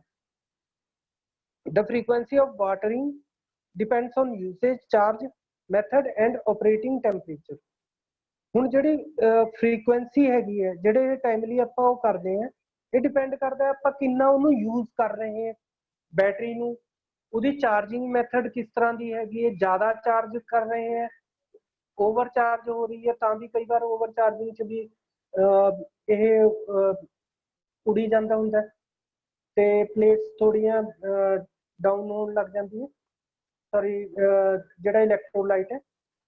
ਔਰ ਇਹਦਾ ਜਿਹੜਾ ਟੈਂਪਰੇਚਰ ਹੈਗਾ ਉਸ ਦੀ ਵਜ੍ਹਾ ਕਰਕੇ ਤਾਂ ਆਪਾਂ ਇਹ ਇਸ ਪ੍ਰੋਸੈਸ ਹੈ ਜਿਹੜਾ ਵਾਟਰਿੰਗ ਦਾ ਪ੍ਰੋਸੈਸ ਹੈਗਾ ਜਾਂ ਡੀਆਈਓਨਾਈਜ਼ਡ ਵਾਟਰ ਆਪਾਂ ਜਿਹੜਾ ਇਹਦੇ 'ਚ ਪਾ ਰਹੇ ਹਾਂ, ਉਹ ਇਹਨਾਂ ਦੇ ਉੱਪਰ ਡਿਪੈਂਡ ਕਰਦਾ usage, charge method and operating temperature। A new battery should be checked every few weeks to determine watering need। ਹਰੇਕ ਹਫਤੇ ਜਦ ਕੋਈ ਨਵੀਂ ਬੈਟਰੀ ਲਿਆਂਦੀ ਹੈ ਤਾਂ ਆਪਾਂ ਨੂੰ ਹਰੇਕ ਹਫਤੇ ਹੀ ਉਹਨੂੰ ਚੈੱਕ ਕਰਦੇ ਰਹਿਣਾ ਚਾਹੀਦਾ ਵੀ ਕਿੰਨੀ ਕੁ ਉਹਦੀ ਰਿਕੁਆਇਰਮੈਂਟ ਹੈਗੀ ਹੈ ਵਾਟਰਿੰਗ ਦੀ, ਜੋ ਕਿ ਆਪਾਂ ਇਸ 'ਚ ਸੋਲਿਊਸ਼ਨ 'ਚ ਮਿਲਾਉਂਦੇ ਜੇ ਲੈਵਲ ਘੱਟ ਹੋ। Fill water level to designated level after charging। Overfilling when battery is empty can cause acid spillage। ਹੁਣ ਕਿਆ ਹੋਊਗਾ ਵੀ ਜੇ ਆਪਾਂ ਜਿੰਨਾ ਲੈਵਲ ਦੇ ਰੱਖਿਆ ਪਾਣੀ ਦਾ, ਆਪਾਂ ਨੇ ਸਿਰਫ ਉਨਾ ਹੀ ਲੈਵਲ ਤੱਕ ਪਾਣੀ ਉਸ ਚ ਫਿਲ ਕਰਨਾ ਹੈ ਚਾਰजिंग ਵੇਲੇ। ਦੂਸਰਾ ਸੌਰੀ ਇਹ ਚਾਰजिंग ਵੇਲੇ ਜਿਸ ਟਾਈਮ ਰਿਕੁਆਇਰਮੈਂਟ ਹੈਗੀ ਆ ਪਾਣੀ। ਦੂਸਰਾ ਇਸ ਚ ਓਵਰ ਫਿਲਿੰਗ ਨਹੀਂ ਕਰਨੀ। ਜੇ ਆਪਾਂ ਓਵਰ ਫਿਲਿੰਗ ਕਰੂਗੇ ਤਾਂ ਜਿਹੜਾ ਤੇਜ਼ਾਬ ਇਸ ਚ ਹੈਗਾ ਕੰਟੇਨਰ ਚ ਉਹ ਬਾਹਰ ਗਿਰ ਸਕਦਾ ਹੈ, ਕੱਪੜਿਆਂ ਤੇ ਲੱਗ ਸਕਦਾ ਹੈ, ਜਾਂ ਹੋਰ ਇਹ ਕੱਪੜਿਆਂ ਤੇ ਲੱਗ ਗਿਆ ਤਾਂ ਉਹਨਾਂ ਨੂੰ ਜਲਾ ਵੀ ਸਕਦਾ ਹੈ। ਇਹ ਥੋੜਾ ਜਿਹਾ ਤੇਜ਼ਾਬ ਆਪਣੇ ਸਕਿਨ ਤੇ ਵੀ ਰਿਐਕਸ਼ਨ ਕਰ ਸਕਦਾ ਹੈ। ਬੈਟਰੀ ਟੈਸਟਿੰਗ ਇੰਸਟਰੂਮੈਂਟਸ ਹੈਗੇ। ਹੁਣ ਜਿਵੇਂ ਬੈਟਰੀ ਨੂੰ ਟੈਸਟ ਕਰਨਾ ਹੈ, ਜਿਵੇਂ ਕਿ ਸਪੈਸੀਫਿਕ ਗ੍ਰੈਵਿਟੀ ਜਾਂ ਡੈਂਸਿਟੀ, ਰਿਲੇਟਿਵ ਡੈਂਸਿਟੀ ਆਪਾਂ ਨੇ ਚੈੱਕ ਕਰਨੀ ਹੈ, ਤਾਂ ਉਹਦੇ ਵਾਸਤੇ ਆਪਾਂ ਹਾਈਡਰੋਮੀਟਰ ਯੂਜ਼ ਕਰ ਰਹੇ ਹਾਂ। ਇਹਨੂੰ ਕਿਆ ਕਰੂੰਗੇ ਆਪਾਂ, ਸਕਵੀਜ਼ ਕਰੂੰਗੇ ਵੈਕਿਊਮ ਗਲਾਸ ਟਿਊਬ ਚ। ਵੈਕਿਊਮ ਹੁਣ ਜਿਵੇਂ ਉਹਨੂੰ ਸਕਵੀਜ਼ ਕਰਕੇ ਛੱਡਦੇ ਆ ਤਾਂ ਉਹ ਜਿਹੜਾ ਤੇਜ਼ਾਬ ਹੈਗਾ ਉਹ ਇਸ ਦੇ ਅੰਦਰ ਆ ਜਾਊਗਾ, ਇਸ ਗਲਾਸ ਟਿਊਬ ਦੇ ਅੰਦਰ ਐਟਮੋਸਫੀਅਰਿਕ ਪ੍ਰੈਸ਼ਰ ਕਰਕੇ। ਹੁਣ ਥੋੜੀ ਦੇਰ ਬਾਅਦ ਜਦ ਇਹ ਆ ਜਾਂਦਾ ਆਪਾਂ ਇਹਨੂੰ ਸਿੱਧੀ ਪੋਜੀਸ਼ਨ ਚ ਦੇਖੂਗੇ। ਹਾਈਡਰੋਮੀਟਰ ਜਿਹੜਾ ਫਲੋਟਿੰਗ ਹੋ ਰਿਹਾ ਹੋਊਗਾ ਉੱਥੇ ਤੇਜ਼ਾਬ ਦੇ ਅੰਦਰ, ਤਾਂ ਉੱਥੇ ਤੋਂ ਆਪਾਂ ਨੂੰ ਉਸਦੀ ਡੈਂਸਿਟੀ ਪਤਾ ਚੱਲ ਜੂਗੀ। ਇਸੇ ਹਾਈਡਰੋਮੀਟਰ ਚ ਜਿੰਨਾ ਉਹ ਫਲੋਟ ਕਰ ਰਿਹਾ ਹੈ ਉਹ ਆਪਾਂ ਨੂੰ ਉਸਦਾ ਡੈਂਸਿਟੀ ਦਾ ਲੈਵਲ, ਰਿਲੇਟਿਵ ਡੈਂਸਿਟੀ ਦਾ ਲੈਵਲ ਜਾਂ ਸਪੈਸੀਫਿਕ ਗ੍ਰੈਵਿਟੀ ਦਾ ਲੈਵਲ ਆਪਾਂ ਨੂੰ ਪਤਾ ਚੱਲ ਜੂਗਾ ਵੀ ਕਿੰਨਾ ਹੈਗਾ। When the battery is fully charged, the cell should have a relative density of 1.25 to 1.30। ਇੰਨੀ ਕੁ ਆਪਾਂ ਨੂੰ ਸਪੈਸੀਫਿਕ ਗ੍ਰੈਵਿਟੀ ਹੋਣੀ ਚਾਹੀਦੀ ਹੈ, 1.25 ਤੋਂ 1.30 ਤੱਕ। A reading of less than 1.18 means that recharging is necessary। ਵੀ ਜੇ 1.18 ਹੈਗਾ ਤਾਂ ਇਸ ਦਾ ਮਤਲਬ ਇਹ ਹੈ ਵੀ ਆਪਾਂ ਨੂੰ ਉਹਨੂੰ ਦੁਬਾਰਾ ਤੋਂ ਰੀਚਾਰਜ ਕਰਨਾ ਪੈਣਾ ਹੈ ਉਸ ਬੈਟਰੀ ਨੂੰ। ਹੁਣ ਇਹਦੇ ਸਿੰਪਲ ਗਾਈਡਲਾਈਨਸ ਹੈ ਫॉर ਚਾਰजिंग ਲੈਡ ਐਸਿਡ ਬੈਟਰੀ। ਹੁਣ ਇੱਕ ਲੈਡ ਐਸਿਡ ਬੈਟਰੀ ਦੇ ਚਾਰजिंग ਵੇਲੇ ਕਿਆ ਆਪਾਂ ਨੂੰ ਸਾਵਧਾਨੀਆਂ ਹੈਗੀਆਂ ਉਹਦੇ ਬਾਰੇ ਮੈਂ ਦੱਸਦਾ। Charge in A well ventilated area, hydrogen gas generated during charging is explosive। ਇਹਨੂੰ ਇੱਕ ਹਵਾਦਾਰ ਦੇ ਏਰੀਏ ਚ ਆਪਾਂ ਨੇ ਰੱਖ ਕੇ ਹੀ ਚਾਰਜ ਕਰਨਾ, ਕਿਉਂਕਿ ਇਹਦੇ ਕੈਮੀਕਲ ਰਿਐਕਸ਼ਨਸ ਕਰਕੇ ਜਿਹੜੀ ਹਾਈਡਰੋਜਨ ਗੈਸ ਪ੍ਰੋਡਿਊਸ ਹੁੰਦੀ ਹੈ ਉਹੀ ਗੈਸ ਕਾਫੀ ਜ਼ਿਆਦਾ ਐਕਸਪਲੋਸਿਵ ਹੁੰਦੀ ਹੈ। ਇਸ ਕਰਕੇ ਆਪਾਂ ਇਹਨੂੰ ਇੱਕ ਚੰਗੀ ਤਰ੍ਹਾਂ ਹਵਾਦਾਰ ਏਰੀਏ ਚ ਇਹਨੂੰ ਚਾਰਜ ਕਰਨਾ। Do not charge the temperature above 49 degree. ਜੇ 49 ਡਿਗਰੀ ਤੋਂ ਉੱਪਰ ਹੋ ਗਏ ਜਾਂ 120 ਡਿਗਰੀ ਫਾਰਨਹਾਈਟ ਹੋ ਗਿਆ ਤਾਂ ਉਸ ਕੰਡੀਸ਼ਨ ਚ ਆਪਾਂ ਨੇ ਚਾਰजिंग ਨਹੀਂ ਕਰਨੀ ਹੈਗੀ। Over charging is bad for battery. ਹੁਣ ਜੇ ਆਪਾਂ ਜ਼ਿਆਦਾ ਚਾਰजिंग ਕਰੂੰਗੇ, ਜੇ ਬੈਟਰੀ ਚਾਰਜ ਵੀ ਹੋ ਰੱਖੀ ਹੈ ਪਰ ਆਪਾਂ ਕੰਟੀਨਿਊ ਉਹਨੂੰ ਚਾਰजिंग ਕਰੀ ਜਾ ਰਹੇ ਹਾਂ, ਇਹ ਬੈਟਰੀ ਦੀ ਲਾਈਫ ਖਤਮ ਕਰਦਾ। ਇਸ ਨੂੰ ਵੀ ਥੋੜਾ ਜਿਹਾ ਆਪਾਂ ਨੂੰ ਚਾਰजिंग ਵੇਲੇ ਥੋੜਾ ਧਿਆਨ ਰੱਖਣਾ ਪੈਣਾ ਵੀ ਆਪਾਂ ਕੰਟੀਨਿਊ ਨਹੀਂ ਚਾਰजिंग ਕਰਨੀ ਤੇ ਓਵਰ ਚਾਰजिंग ਨਹੀਂ ਕਰਨੀ। Although batteries can be recharged, deterioration occurs after each cycle। जब ਆਪਾਂ बैटरीज ਨੂੰ रिचार्ज ਕਰਦੇ ਵੀ ਹੈਗੇ, रिचार्ज ਕਰਦੇ हैं ਤਾਂ ਇਹਦੇ ਚ ਥੋੜੀ ਬਹੁਤ ਇਹਦੀ ਲਾਈਫ ਚ ਥੋੜਾ ਬਹੁਤ ਫਿਰ ਵੀ ਘਟਦੀ ਜਾਊਗੀ। ਥੋੜਾ ਹੌਲੀ ਹੌਲੀ ਦੀ ਲਾਈਫ ਸਪੈਨ ਹੈ ਉਹ ਘਟਦੀ ਜਾਣੀ ਹੈ। ਚਾਰजिंग ਵੇਲੇ ਵੀ ਚਾਰजिंग ਡਿਸਚਾਰजिंग ਇਸ ਤਰ੍ਹਾਂ ਜਦ ਕੰਟੀਨਿਊਸ ਚੱਲਦਾ ਰਹਿੰਦਾ ਤਾਂ ਇਹ ਕੰਡੀਸ਼ਨ ਡਿਟੋਰੇਸ਼ਨ ਦੀ ਹੋ ਜੂਗੀ। ਹੁਣ ਇਹਦੇ ਹੈਜ਼ਰਡਸ ਕੀ ਹੈਗੇ ਬੈਟਰੀ ਦੇ। Battery can be very dangerous if not used correctly. ਹੁਣ ਇਹ ਜਿਹੜੀ ਬੈਟਰੀਜ਼ ਹੈ ਜਦ ਆਪਾਂ ਇਹਨਾਂ ਨੂੰ ਸਹੀ ਢੰਗ ਨਾਲ ਨਹੀਂ ਯੂਜ਼ ਕਰਦੇ ਤਾਂ ਇਹ ਆਪਣੇ ਵਾਸਤੇ ਕਾਫੀ ਨੁਕਸਾਨਦਾਇਕ ਹੋ ਸਕਦੀ ਹੈ। ਇੱਕ ਪ੍ਰਾਇਮਰੀ ਬੈਟਰੀ ਨੂੰ ਜੇ ਆਪਾਂ ਰੀਚਾਰਜ ਕਰੀਏ ਉਹਦੇ ਫਟਣ ਦਾ ਖਤਰਾ ਹੈਗਾ। ਪ੍ਰਾਇਮਰੀ ਬੈਟਰੀ ਜਿਵੇਂ ਮੈਂ ਪਹਿਲਾਂ ਹੀ ਦੱਸਿਆ ਸੀਗਾ, ਪ੍ਰਾਇਮਰੀ ਬੈਟਰੀ ਉਹ ਹੈ ਜਿਨ੍ਹਾਂ ਨੂੰ ਆਪਾਂ ਦੁਬਾਰਾ ਰੀਚਾਰਜ ਨਹੀਂ ਕਰ ਸਕਦੇ। ਯੂਜ਼ ਐਂਡ ਥਰੋ ਵਾਲੀ ਬੈਟਰੀ, ਇੱਕ ਵਾਰ ਯੂਜ਼ ਕਰਿਆ ਡਿਸਚਾਰਜ ਹੋ ਗਈਆਂ ਤੇ ਉਹਨਾਂ ਨੂੰ ਗਿਰੇਤਾ। ਉਹ ਬੈਟਰੀਆਂ ਨੂੰ ਆਪਾਂ ਨੇ ਰੀਚਾਰਜ ਨਹੀਂ ਕਰਨਾ ਹੈਗਾ ਤੇ ਸ਼ਾਰਟ ਸਰਕਟਿੰਗ ਅ ਬੈਟਰੀ। ਹੁਣ ਬੈਟਰੀ ਨੂੰ ਜੇ ਆਪਾਂ ਸ਼ਾਰਟ ਸਰਕਟ ਕਰ ਦਈਏ ਉਹ ਬੈਟਰੀ ਵੀ ਖਰਾਬ ਹੋ ਸਕਦੀ ਹੈ, ਹੈਜ਼ਰਡ ਡੇਂਜਰਸ ਹੈਗੇ ਆਪਣੇ ਵਾਸਤੇ। ਜੇ ਸ਼ਾਰਟ ਕਰ ਦਈਏ ਤਾਂ ਇੱਕਦਮ ਬਹੁਤ ਜ਼ਿਆਦਾ ਹਾਈ ਕਰੰਟ ਆਊਗਾ ਤੇ ਜਾਨ ਮਾਲ ਵਾਸਤੇ ਵੀ ਉਹ ਖਤਰਨਾਕ ਹੈਗਾ। when battery is recharged at an excessive rate, ਬਹੁਤ ਜ਼ਿਆਦਾ ਐਕਸੈਸਿਵ ਰੇਟ ਤੇ ਆਪਾਂ ਉਹਨੂੰ ਰੀਚਾਰਜ ਕਰ ਰਹੇ ਹਾਂ, ਦੁਬਾਰਾ ਚਾਰਜਿੰਗ ਕਰੀ ਜਾ ਰਹੇ ਹਾਂ, ਵੋਲਟੇਜ ਜਿੰਨੀ ਰਿਕੁਆਇਰਮੈਂਟ ਹੈ ਉਸ ਤੋਂ ਵੀ ਜ਼ਿਆਦਾ ਵਧਾ ਰਹੇ ਹਾਂ ਜਾਂ ਕਰੰਟ ਬਹੁਤ ਜ਼ਿਆਦਾ ਹਾਈ ਉਸ 'ਚ ਜਾ ਰਹੇ ਤਾਂ ਇਹ ਹੋ ਸਕਦਾ। ਇਹਨੂੰ ਲਗਾਤਾਰ ਆਪਾਂ ਚਾਰਜਿੰਗ ਕਰ ਰਹੇ ਹਾਂ, ਓਵਰ ਚਾਰਜਿੰਗ ਕਰ ਰਹੇ ਹਾਂ, ਉਸ ਕੰਡੀਸ਼ਨ 'ਚ ਵੀ ਬੈਟਰੀ ਆਪਣੇ ਵਾਸਤੇ ਡੇਂਜਰਸ ਹੈ। ਤੇ ਲਾਸਟ ਪੁਆਇੰਟ ਹੈਗਾ disposing of a battery in fire. ਉਸੇ ਬੈਟਰੀ ਨੂੰ ਜੇ ਆਪਾਂ ਅੱਗ ਵਗੈਰਾ 'ਚ ਗੇਰ ਦਿੰਦੇ ਹਾਂ ਤਾਂ ਵੀ ਇਹ ਆਪਣੇ ਵਾਸਤੇ ਬਹੁਤ ਡੇਂਜਰਸ ਹੈ। ਹੁਣ ਇੱਕ ਹੋਰ ਆਪਣਾ ਹੈਗਾ ਸੀਗਾ ਸੋਲਰ ਸੈੱਲ ਹੈ, ਇਹ ਵੀ ਫੋਟੋਵੋਲਟਿਕ ਸੈੱਲ ਹੁੰਦੇ ਆ। ਮੈਂ ਥੋੜਾ ਜਿਹਾ ਫਾਸਟਲੀ ਵੈਸੇ ਦੱਸ ਸਕਦਾ ਕਿਉਂਕਿ ਥੋੜਾ ਜਿਹਾ ਟਾਈਮ ਮੈਂ ਤੁਹਾਨੂੰ ਕੁਐਸਚਨਸ ਵਗੈਰਾ ਵਾਸਤੇ ਵੀ ਉਹ ਦੇਣਾ ਹੈਗਾ। ਹੁਣ ਇਹ ਸੋਲਰ ਸੈੱਲ ਇੱਕ ਫੋਟੋਵੋਲਟਿਕ device ਹੈਗਾ that converts light energy into electrical energy based on the principle of photovoltaic effect। ਹੁਣ photovoltaic effect ਜਿਹੜਾ ਹੈਗਾ ਇਹ ਜਾਂ photovoltaic device ਜਿਹੜਾ ਹੈਗਾ ਉਹ ਇੱਕ ਗ੍ਰੀਕ ਵਰਡ ਹੈਗਾ। ਫੋਟੋ ਮੀਨਸ ਲਾਈਟ, ਲਾਈਟ ਹੁੰਦਾ ਗ੍ਰੀਕ 'ਚ ਫੋਟੋ, ਤੇ ਵੋਲਟ ਹੈਗਾ ਇੱਕ ਸਾਇੰਟਿਸਟ ਸੀਗਾ ਇਲੈਕਟ੍ਰਿਸਿਟੀ ਨਾਲ ਰਿਲੇਟਡ, ਅਲੈਗਜ਼ੈਂਡਰੋ ਵੋਲਟਾ। ਹੁਣ ਜਿਹੜੇ ਲਾਈਟ ਦੇ ਨਾਲ ਆਪਾਂ ਵੋਲਟਸ ਵਗੈਰਾ ਜੋ ਮਿਲਦੀ ਹੈ ਉਹਨਾਂ ਦੋਹਾਂ ਨੂੰ ਮਿਲਾ ਕੇ ਫੋਟੋਵੋਲਟਿਕ ਡਿਵਾਈਸ ਬਣ ਗਿਆ। ਇਹ ਸੋਲਰ ਸੈੱਲ ਦੇ ਹੈਗੇ। ਹੁਣ ਸੋਲਰ ਸੈੱਲ ਜਿਹੜਾ ਹੈਗਾ ਉਹ ਆਪਾਂ ਨੂੰ ਕਿਵੇਂ ਉਹ ਇਹਦਾ ਜਿਹੜਾ ਹੈਗਾ એનર્ਜੀ ਹੈਗੀ ਆ ਉਹ ਸਨ ਤੋਂ ਮਿਲਦੀ ਹੈ। ਹੁਣ on a sunny day the sun gives approximately 1000 watts of energy per meter square of the planet surface। ਹੁਣ ਜਿਹੜੇ ਧਰਤੀ ਤੇ ਜਿਹੜੇ ਪਲਾਨਟ ਦੀ ਸਰਫੇਸ ਤੇ ਹੈਗਾ 1000 ਵਾਟ ਆਪਾਂ ਨੂੰ ਦਿੰਦਾ ਅਪਰੋਕਸੀਮੇਟਲੀ ਇੰਨਾ। ਹੁਣ ਉਹੀ ਜਿਹੜੀ ਹੈਗੀ ਆ ਆਪਾਂ ਉਸ એનર્ਜੀ ਨੂੰ, ਲਾਈਟ એનર્ਜੀ ਨੂੰ ਆਪਾਂ ਹੀਟ એનર્ਜੀ 'ਚ ਜਾਂ ਫਿਰ ਇਲੈਕਟ੍ਰੀਕਲ એનર્ਜੀ 'ਚ ਆਪਾਂ ਕਨਵਰਟ ਕਰ ਦਿੰਦੇ ਹਾਂ।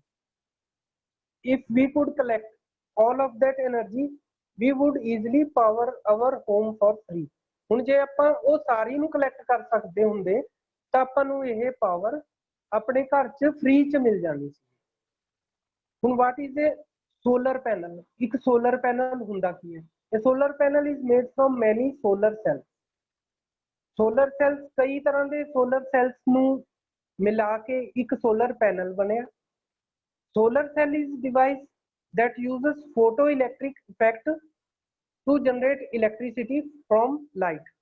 ਹੁਣ ਜਿਹੜੀ ਲਾਈਟ ਤੋਂ ਆਪਾਂ ਨੂੰ ਇਲੈਕਟ੍ਰਿਸਿਟੀ ਮਿਲੀ ਉਹ ਕੰਮ ਕਰਦਾ ਹੈਗਾ ਇੱਕ ਸੋਲਰ ਸੈੱਲ। ਹੁਣ ਸੋਲਰ ਸੈੱਲ ਕੀ ਹੈਗਾ?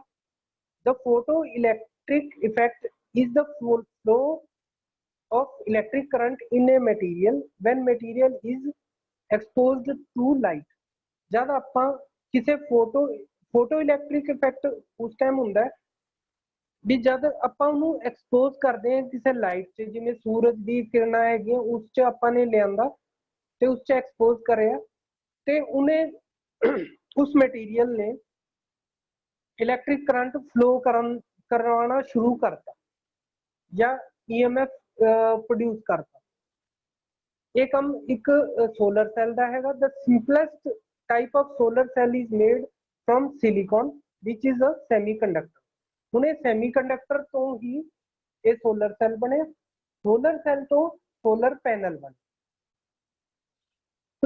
ਹੁਣ ਇਸ ਦੇ ਡਿਸਐਡਵਾਂਟੇਜਸ ਵੀ ਹੈਗੇ ਕੁਝ। Solar energy do not work in night, ਇਹ ਨਾਈਟ 'ਚ ਕੰਮ ਨਹੀਂ ਕਰਦਾ।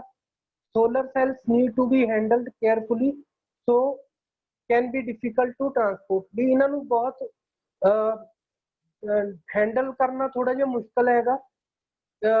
थोड़े ਜਿਹੇ बड़े ਹੁੰਦੇ ਆ, ਇੱਕ ਤਾਂ ਸਾਈਜ਼ 'ਚ बड़े ਹੁੰਦੇ ਆ और थोड़े सेंसिटिव ਹੁੰਦਾ है, पैनल टुट सकते हैं। इस करके इन्हां नूं थोड़ा जिहा हैंडलिंग इन्हां दी केयरफुली करनी पैंदी है। इस करके इन्हां नूं थोड़ा जिहा ट्रांसपोर्टेशन 'ਚ इस 'ਚ प्रॉब्लम आती है। Solar cells are currently costly and require a large initial capital investment।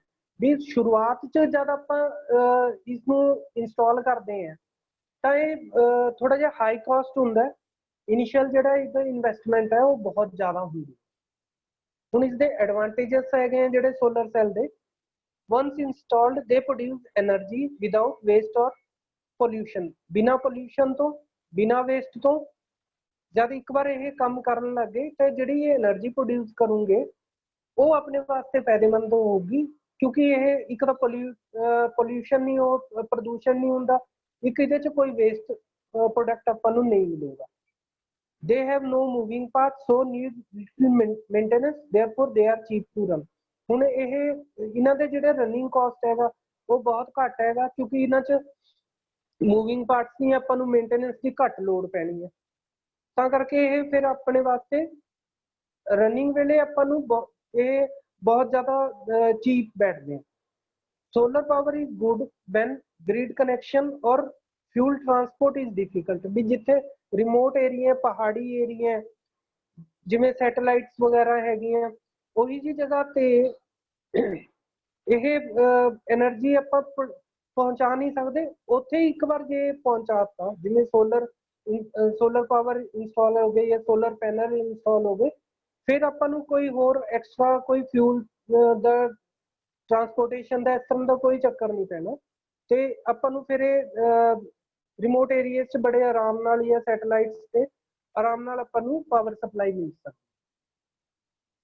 ਹੁਣ ਇਸ 'ਚ ਜਿਹੜੇ ਆਪਾਂ ਨੇ ਅੱਜ ਦੇ ਜਿਹੜੇ ਟੌਪਿਕ ਸੀਗਾ ਉਸ ਵਿੱਚ ਜਿਹੜੀ ਕੁਐਸਚਨ ਸੀਗੇ ਜਿਵੇਂ ਕਿ EMF ਕੀ ਹੈਗਾ, energy stored in with what type of energy is stored in battery,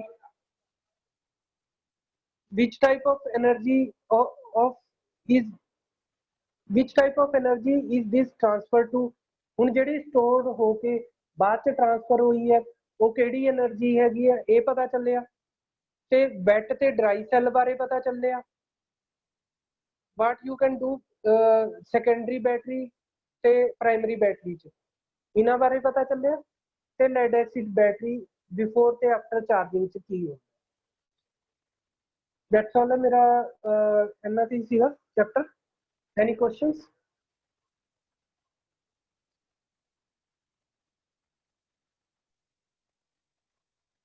कोई क्वेश्चन पूछना चाहता?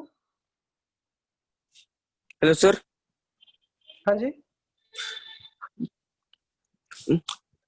Hello hello. हाँ तो बैटरी डिजिटल और चेकिंग के लिए क्या मिशन? सॉरी, बैटरी का डिजिटल और चेक करने के लिए एक कितना रबर स्पेसिफिक ग्रेविटी जो है 1.25 से लेके 1.30 तक होगी स्पेसिफिक ग्रेविटी।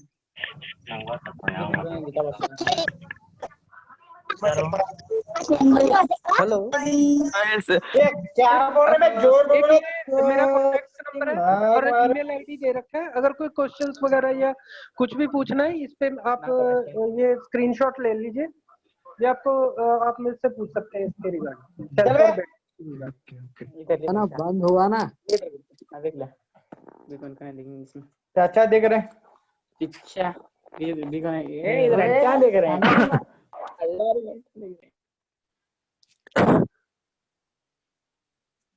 कोई और question sir? Hello sir. Hello, हाँ सर, अब बैटरी डिजिटल और चेक करने के लिए चार्ज कितना है, चार्ज लो है, चार्ज है, मेरे को पता नहीं था। नहीं इसमें जैसे ये चार्जिंग अपने पास अगर मल्टीमीटर है, अगर तो मल्टीमीटर के साथ देखते हैं तो वो बैटरी की जो वोल्टेज है वो 12 से कम अगर हो गई है, सर व्हाट इज हाइड्रोमीटर, क्या है 12 सर? वोल्ट।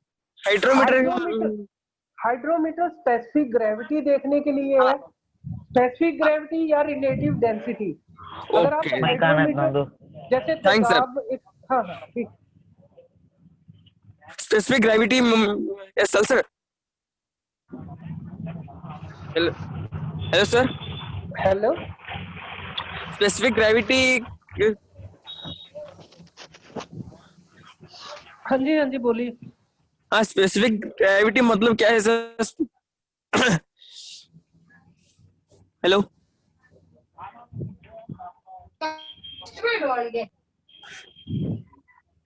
स्पेसिफिक ग्रेविटी मतलब क्या है sir?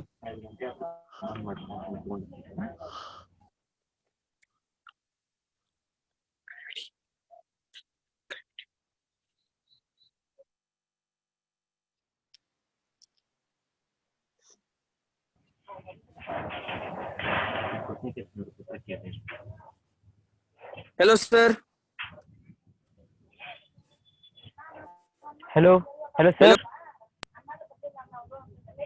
Hello sir,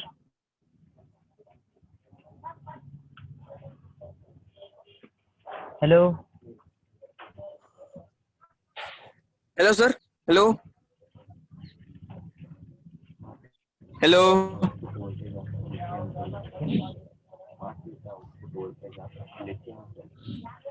output of lithium. हेलो अमरजीत जी, आप अपने आप को म्यूट कर चुके हैं। अमरजीत जी, अपने आप को अनम्यूट कीजिए प्लीज। सर स्पेसिफिक ग्रेविटी मतलब क्या है सर?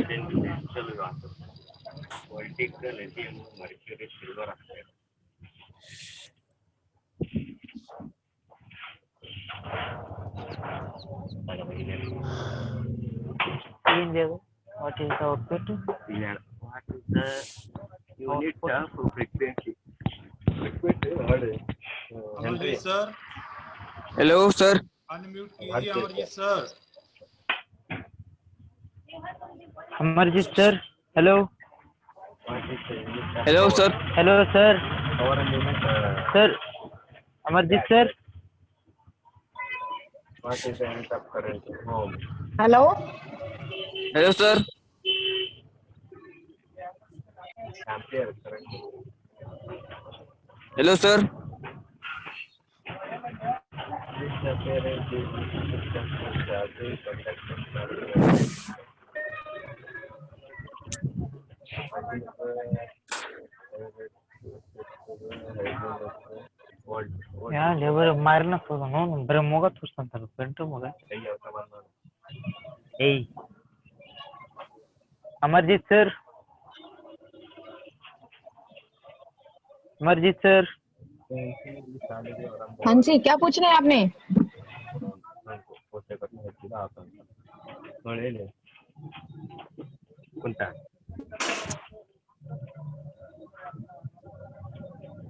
ನೋಡಿ thank you for saying sir.